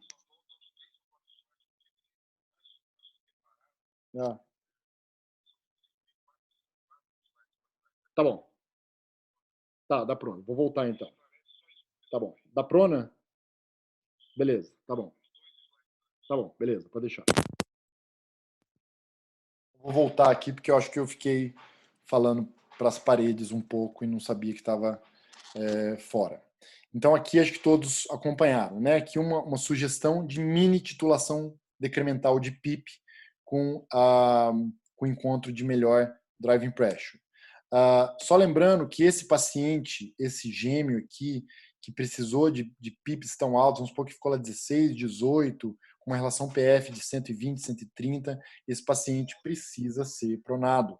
Esse paciente precisa ser colocado de barriga para baixo para que haja uma melhora da relação ventilação-perfusão. Por quê? Porque quando a gente põe de barriga para baixo, os alvéolos da região dorsal tendem a abrir, nem sempre, mas eles tendem a abrir, e a gente não transfere a perfusão quando a gente dá cambota nele. A gente mantém a perfusão preferencial na região dorsal, com os alvéolos abertos. Isso gera uma relação VQ melhor, e na maioria das vezes a gente consegue uma troca gasosa mais adequada. Tá? Então, pacientes com SARA moderada e grave, com COVID, tem relação PF abaixo de 150, você precisou titular PIP e a relação se mantém abaixo de 150, tem que pronar. E não tem que pronar depois de 7 dias, depois que tentou fazer tudo, não. Tem que pronar rápido. Tá? Prona é uma manobra de recrutamento. Não é máximo, mas é uma manobra de recrutamento alveolar. É um jeito de trazer alvéolos colapsados passarem a participar da mecânica ventilatória. Penúltimo slide. Recomendações para SARA leve, moderada e grave, mas que cabe discussões para COVID também. Então, SARA, evidência, SARA leve, relação entre 300 e 200, moderada, relação entre 200 e 100, grave, abaixo de 100. Evidência alta, azulzinho, evidência baixa, não sei que cor que é essa, deve ser bordô. Evidência baixa, moderada ou ruim. Tá? Volume corrente baixo, 3 a 6 ml por quilo de peso predito para todo mundo. Tá? Às vezes a gente precisa chegar perto de 3 a 4 ml de volume corrente. Quando? Quando mesmo fazendo prona, recrutamento com mini titulação decremental, mesmo fazendo isso, a driving pressure fica lá 19, vale a pena de abaixar o volume corrente desse paciente, de 6 ml por quilo de peso predito para 4, por exemplo, e aumentar a frequência respiratória dele. Isso é uma das estratégias para fazer menos hiperdistensão cíclica e volutrauma. Então, volume corrente de 3 a 6 ml por quilo de peso predito para todos. Usar PIPs mais altos, aqui é para SARA moderada e grave. E aí vale a observação que pacientes com COVID não têm respondido tão bem, muitos deles, a PIPs tão altas. Por quê? Muitos deles têm mecânica boa, muitos deles é o primeiro gêmeo.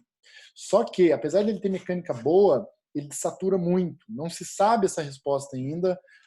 Uma das suposições é que talvez aqueles eventos trombóticos da COVID esteja levando a microtrombos in situ pulmonar. Isso fazendo efeito espaço morto e esses pacientes precisando de mais FO2 do que PIP. Por isso que a tabela foi ajustada. Muitos deles têm mecânica boa, mas tem troca gasosa muito ruim. Tá? Posição prona precoce, para todo mundo que você não consegue ultrapassar 150 de relação PF. Curarizar esse paciente, idealmente com cisatracúrio, só tomar cuidado com o efeito vagolítico, mas o que é mais estudado é o nímbio, o cisatracúrio, principalmente para relações de 130 para baixo, porque do contrário, isso eu não abordei na aula, não dava tempo, mas é difícil de você sincronizar esse paciente só com sedação. Em geral, você precisa sedar com propofol e fentanil e precisa mantê-lo curarizado, porque senão ele não para de entrar. E aí você não consegue ter o paciente na mão para dar PIP de 18, ele fica fazendo duplo disparo e etc. Então, muitas vezes, curarizá-lo. ECMO, extração oxigenação extracorpórea, pode ser uma alternativa desde que haja a equipe treinada e equipe de prontidão. ECMO não tolera improviso. ECMO não dá para... vou ver aqui, vamos tentar. Pega lá uma ECMO lá, vamos ver como é. Não, tem que ter uma turma afiada. Tá? A mesma coisa para extração extracorpórea de oxigênio. Não usar PIP baixa, usar PIP baixa para SARAs leves, principalmente. E nos pacientes com Covid, aqueles que não têm mecânica ruim, não adianta ficar dando PIP de 19. O sujeito já tem complacência de 35 com PIP de 8, não adianta ficar dando 19 de PIP, é bobagem. O problema dele não é mecânica. O problema dele é troca da gasosa, talvez por microtrombos. A ventilação não invasiva tem um limite da pulverização da equipe, então cuidado com a VNI, vocês têm que ter a válvula, tem que ter o filtro de segurança, tem que ter um box fechado e tem que ter pressão negativa e tem que estar mais bem vedado, em geral escapando menos do que a gente tolera para não contaminar a equipe. Mas pode ser uma estratégia a ser tentada a curtíssimo prazo. Tem que ter resposta, segundo a MIB, em até 1 hora, se não tiver entube rápido esse paciente.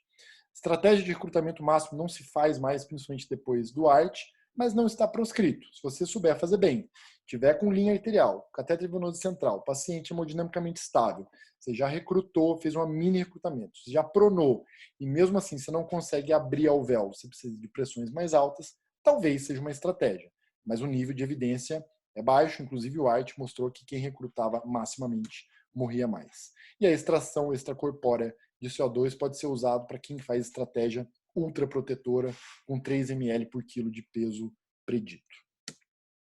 Abordagem protetora de ventrículo direito, se a gente não falou, mas quando a gente pressuriza muito, a gente submete câmaras direitas a muito estresse. Pacientes com SARA moderada e grave têm 1/4 de incidência de falência ventricular aguda. Não é vozinho com DPOC, é jovem de 30 anos que está com PIP de 20, de cada 4, um vai fazer falência ventricular de câmara direita. Então, fica de olho nisso, porque ele pode...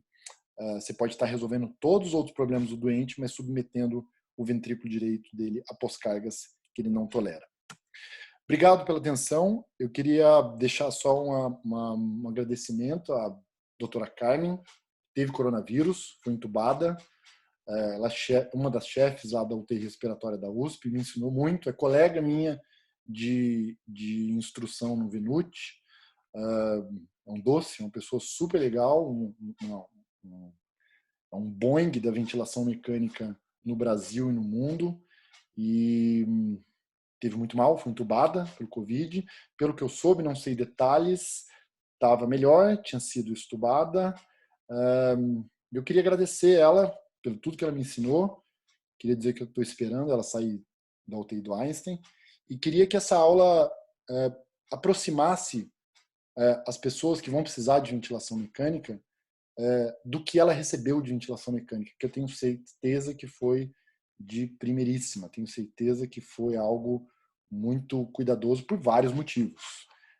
Por ser um centro de excelência, ela estava no Einstein, por ter bons médicos lá, por ser a doutora Carmen, né? Não vai fazer driving pressure de 20 nela, mas eu gostaria que as pessoas acometidas por coronavírus e por qualquer doença pulmonar que precise de ventilação mecânica tivessem uma ventilação tão boa quanto a doutora Carmen ensina e quanto ela recebeu no Albert Einstein. Muito obrigado.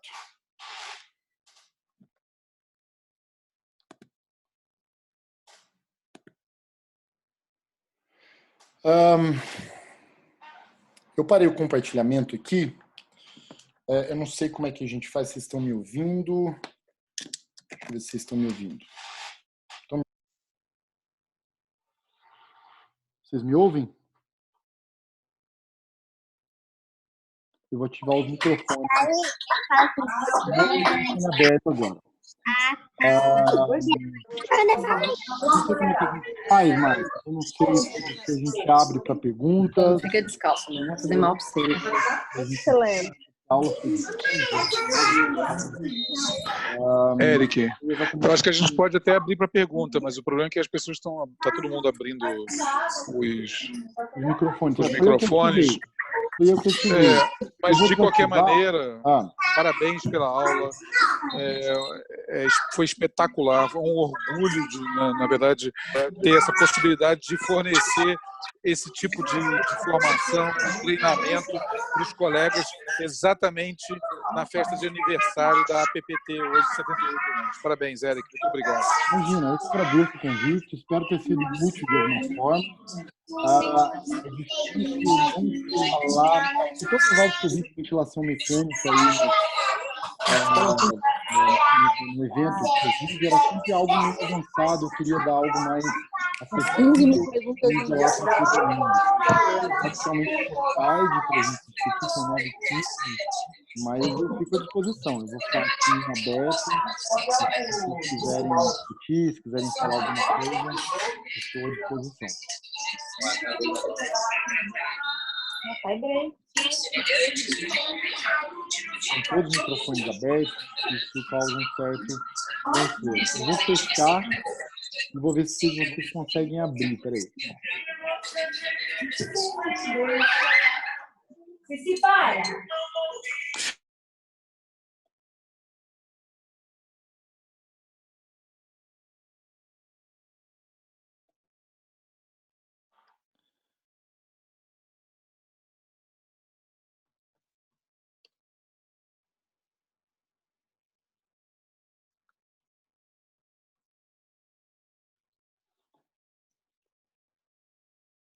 Oi, Marcos.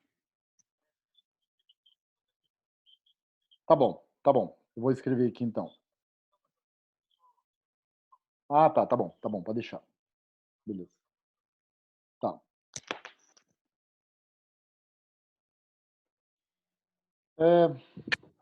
Pessoal, eu vou fazer aqui uns 30, 40 minutos, não sei quanto vocês querem de um Tem debate. confirmados e suspeitos. Mas eu vou deixar os microfones fechados, porque senão fica muito zoado e não consigo raciocinar. E aí vocês fazem a pergunta pelo texto, pelo chat. Tudo bem? Joia. Então tá. Vou fechar aqui Perfeito. o microfone. Obrigado, Eric.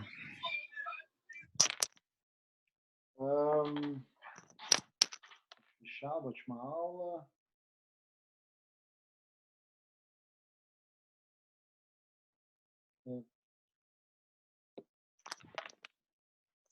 Vocês me ouvem por aqui? Ou eu fechei o microfone de todo mundo? Acho que vocês me ouvem, né? Ventilador para 4 pacientes.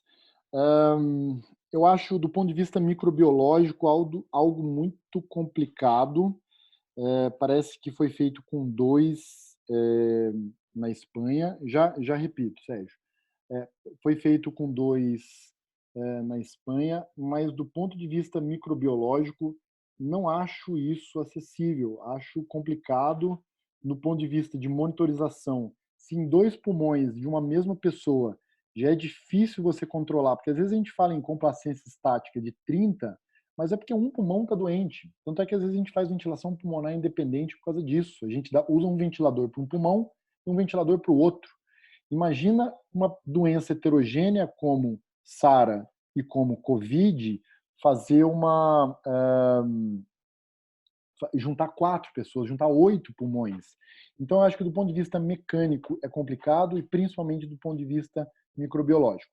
Agora, se faltar o aparelho, se não tiver ventilação, as pessoas começarem a morrer na nossa frente por falta de ventilador, eu acho que fica mais complicado e talvez a gente precise entrar em níveis heróicos. Mas isso é nível heróico. Não recomendaria ventilação para 4 pacientes junto. Deixa eu ver aqui na ordem, então. Se puder repetir um mini recrutamento. Vamos lá, Sérgio. Mini recrutamento é o seguinte, o recrutamento máximo, ele era feito assim, a gente punha em PCV e punha PIP 15, delta de 15, PIP 20, delta de 15, PIP 25, delta de 15, PIP 30, delta de 15, PIP 35, delta de 15. A gente submetia esse pulmão pressões de até 60. Depois trazia a PIP para 26, 25, ia baixando ela de 2 em 2 e calculando complacência estática até achar a melhor PIP. Quando a gente achava a melhor PIP, a gente abria de novo o pulmão e aí colocava direto na PIP ideal. O mini recrutamento, a sugestão é fazer uma abertura pequena, não fazer 35 de PIP, 15 de delta, fazer, como eu mostrei ali, vai subindo de 2 em 2 até chegar em mais ou menos entre 20 e 24 de PIP, e a partir dali passa para VCV e vai reduzindo a cada 2 minutos de 2 em 2, e aí sim calculando mecânica, para ver onde a melhor PIP tem a melhor driving pressure. Antes a gente fazia pela melhor complacência, mas a complacência está sujeita a mais erros matemáticos. Então é melhor a gente calcular onde tem a melhor driving pressure. Então eu subi 12, 14, 16, 18, 20. Aí agora de 2 em 2 pontos eu vou abaixando e calculando. 18, 16, 14, 12. Achei 14, a melhor driving pressure. A driving pressure foi 11, com PIP de 14. Aí eu abro de novo o pulmão até 20 e aí jogo direto em 14. É mais ou menos assim, não tem, isso não está baseado em evidência ainda, mas se viu que em alguns pacientes é melhor do que usar aquela tabela AIDSNet adaptada. Dúvida, por gentileza, falar rapidamente sobre o início da manobra de mini recrutamento. O som estava fora do ar. Conseguiu ouvir, Rafael, agora? Não. Não foi o foco da aula, mas gostaria de saber sobre o PCR na COVID. Orientações. Obrigado pela resposta. Conseguiu ouvir, então. Acho que deu para todos ouvir. Beleza. PCR na COVID. O grande, não é realmente o tema, mas uma das coisas muito importantes é a ventilação de PCR em COVID, que a recomendação é que não se faça a desconexão e a conexão com o AMBU. Difícil isso. A AMIB realmente recomendou colocar pressões, deltas de pressões mais altos, FO2 em 100 e manter o paciente em ventilação mecânica. O resto a gente faria igual a reanimação, mas a não desconexão pelo risco de contaminação da equipe. E isso tem de pressões um pouquinho mais altas, porque quando o ventilador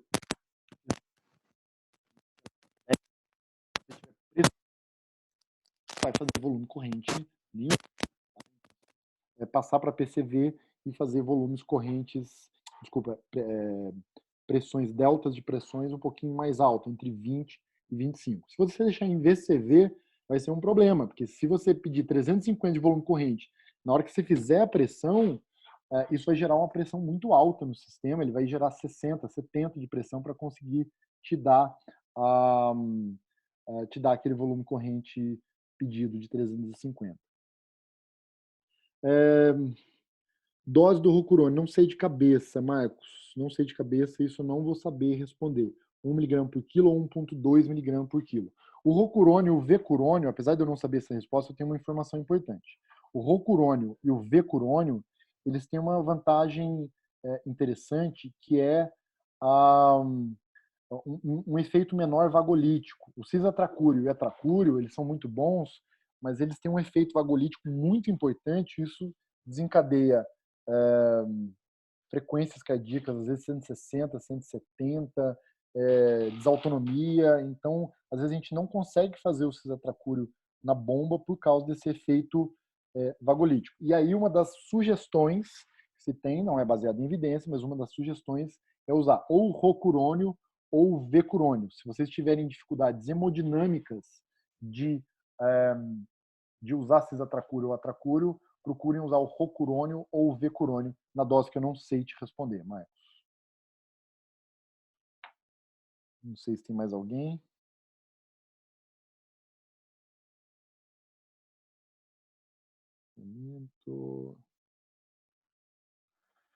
A tempo mínimo para mínimos para se utilizar a ventilação protetora em decúbito prono? Marcos, é o seguinte, já há algum tempo, alguns europeus fazem ventilação de 8 ml por quilo de peso, mas as diretrizes brasileiras já há algum tempo indicam ventilação protetora para todos, em especial para acometimentos do tipo pneumonia viral ou SARA, por pneumonia bacteriana, seja como for. Então, a ventilação protetora com driving pressure menor ou igual a 15, pressão de platô menor do que 30 e platô menor do que 30, e volume corrente de 6 ou menos ml por quilo de peso predito, é para todo mundo, é inclusive para perioperatório de pessoa que tem um pulmão normal, tá? Em vigência de AIDS, em vigência de SARA ou de acometimento pulmonar por COVID, isso é mais importante ainda, porque aquela parte do pulmão sadio vai acabar, como eu mostrei na aula, vai acabar recebendo quase todo o volume corrente. Então, mesmo quando você prona, ou mesmo quando o paciente está em supino, independente do diagnóstico, independente da posição do paciente, a ventilação mecânica protetora para todos. Uma coisa interessante de se falar é que você pode fazer prona e fazer recrutamento em prona, tá? Ou mini recrutamento, ou a tabela AIDSNet ajustada em prona. Uma coisa não exclui a outra. Então você pode pronar o doente, você vê que mesmo assim não está legal, tem uma driving pressure escapando ainda, você pode fazer uma mini titulação de PIP com ele em prona, você pode usar PIPs mais altas guiada pela aquela tabela modificada também. Enfim, é algo que pode ser feito junto, as coisas não são excludentes. O que tem que ser feito sempre é ventilação protetora, ou pelo menos meta. Às vezes a gente não consegue, repito, às vezes você já pronou, às vezes você já titulou, já achou o melhor que você podia. Repito, tem pulmões não recrutáveis, eu falei na aula, mas não ficou claro. Tem pulmões que não são recrutáveis, tem pulmões que tem aquele nível de colapso que a gente viu, e você dá 22 de PIP e não abre. Então, tem situações limítrofes. Sugestões: tentar baixar o volume corrente, fazer ventilação ultraprotetora, com 3 ml por quilo de peso predito, isso vai fazer acidose respiratória, pode tentar compensar com bicarbonato, pode tentar compensar com Novalang, que é a extração extracorpórea de CO2, mas às vezes o cobertor é curto demais, às vezes não tem solução. Então, se aproximar ao máximo que a gente puder de ventilação protetora. Obrigado, Linei. Eu que agradeço você, eu que agradeço a iniciativa do Marcos, agradeço a iniciativa de vocês, né, de estarem tão disponíveis nesse momento tão crítico da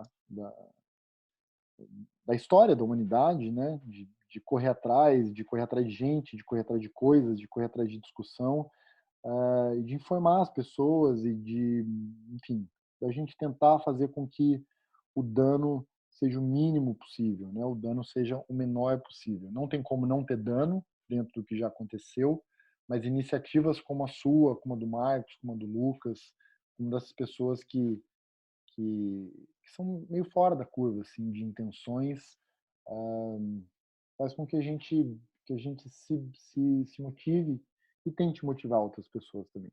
Então, agradeço o convite, estou à disposição. A gente pode voltar a conversar algum outro dia, mas fica aqui meu agradecimento e minha honra de participar desse momento, apesar de tão doloroso, tão importante para nós que podemos mudar o desfecho da vida das pessoas. Muito obrigado a todos.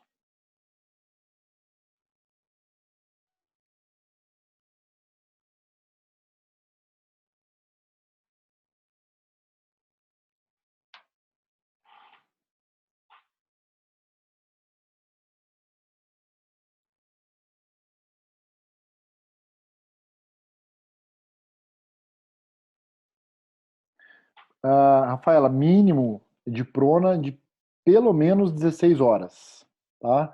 Aquilo que aparece, aqueles alvéolozinhos abrindo, aqueles alvéolos de região dorsal abrindo, viu-se que o tempo ótimo de prona para melhor rendimento, se não houver contraindicação e se não houver piora, em alguns pacientes isso pode acontecer quando você prona, às vezes ele piora, ou seja, você pronou o paciente, ele ficou igual ou melhor, você vai manter ele pronado por pelo menos 16 horas. Depois de 16 horas, você está autorizado a ressupiná-lo. Se você ressupinou e a relação PF voltou a cair abaixo de 150, você prona de novo. Por quanto? 16 horas de novo. E quanto tempo? Até ele conseguir se manter com relação PF acima de 150 em posição supina. Recomendação para obesos mórbidos que não é possível pronar. Realmente, obesos mórbidos têm uma dificuldade grande. Algumas sugestões são algumas camas adaptáveis com colchão adaptado, que você consegue moldar o abdômen dos obesos mórbidos, fazer com que ele encaixe numa cama mesmo. O que se fez muito na pandemia de H1N1, que teve muita grávida com SARA, é adaptar 2 camas.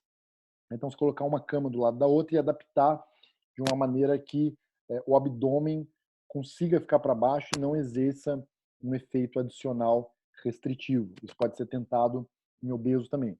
Então, não é contraindicação absoluta, mas tem que ter realmente esse cuidado. Tem que ser cuidadoso no sentido de não piorar mais ainda a ventilação, porque um abdômen apertado ali na cama vai levar a mais restrição ainda, doutor Sérgio.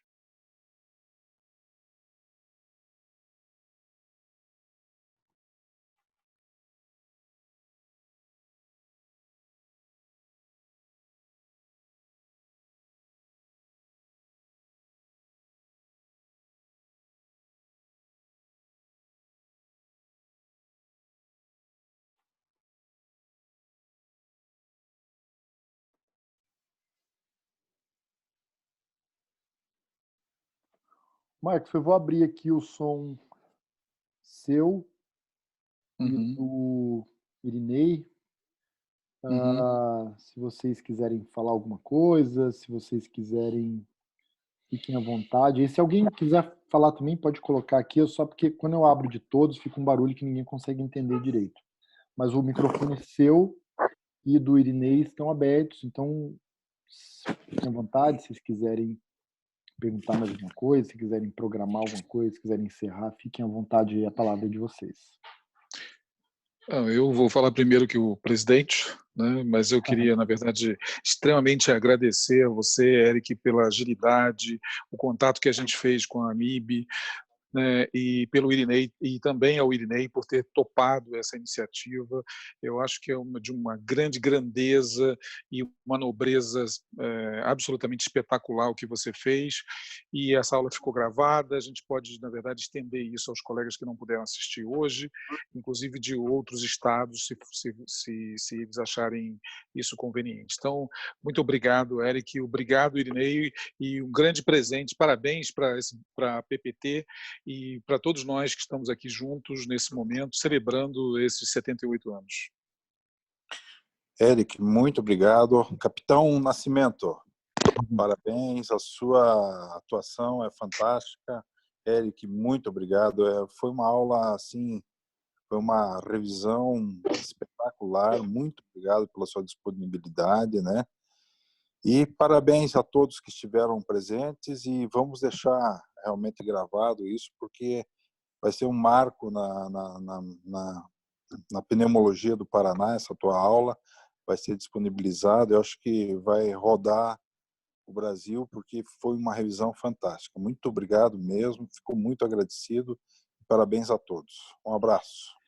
Um abraço, Irinei. Obrigado mais uma vez. Obrigado, Marcos. Obrigado, ouvintes. Obrigado, pessoal aí que elogiou a aula, enfim, que participou, que perguntou. Repito, como pneumologista intensivista, não tem ponto de interseção melhor do que ventilação mecânica para mim. Então, eu gosto, eu faço na assistência, eu faço de certa maneira na academia, né? A gente fala disso, a gente dá aula disso. A gente instrui esse curso de ventilação, tem módulos práticos, então é realmente algo muito interessante de ser feito. Então, é um prazer, assim, eu me sinto bastante confortável de falar, apesar de saber dos meus limites em ventilação mecânica, eu me sinto confortável e grato de falar para vocês, repito mais uma vez, que o objetivo seja atingido de poder instruir de alguma maneira alguém, de alguém no apuro poder usar de certa maneira essas informações, ou poder recapitular, ou poder ir atrás, ou enfim. A minha intenção, assim como de você, Irinei, de você, Marcos, e de todos vocês aqui que estão plantados até agora, 9h30 assistindo essa aula, é de ajudar as pessoas. Então, eu acho que a gente está precisando mais do que nunca que um ajude o outro e tomara que a minha parcela de água no incêndio aí tenha sido atendida. Um beijo a todos, um abraço a todos e boa noite. Eu fico à disposição, se a gente quiser se encontrar em algum outro momento, posso falar. A aula está gravada, não sei se só fica para mim, eu coloquei gravar a aula, mas gravando ainda, não sei se isso fica para mim, se fica num link, mas assim que eu terminar, que eu pausar aqui a gravação, eu já disponibilizo isso para o Marcos, para disparar para quem estiver interessado. Tá bom? Um beijo a todos e obrigado pela audiência, obrigado pela paciência. E força que vai passar, vai melhorar. Obrigado. Vamos encerrar então. Um abraço. Boa noite. Um abraço. Tchau, tchau.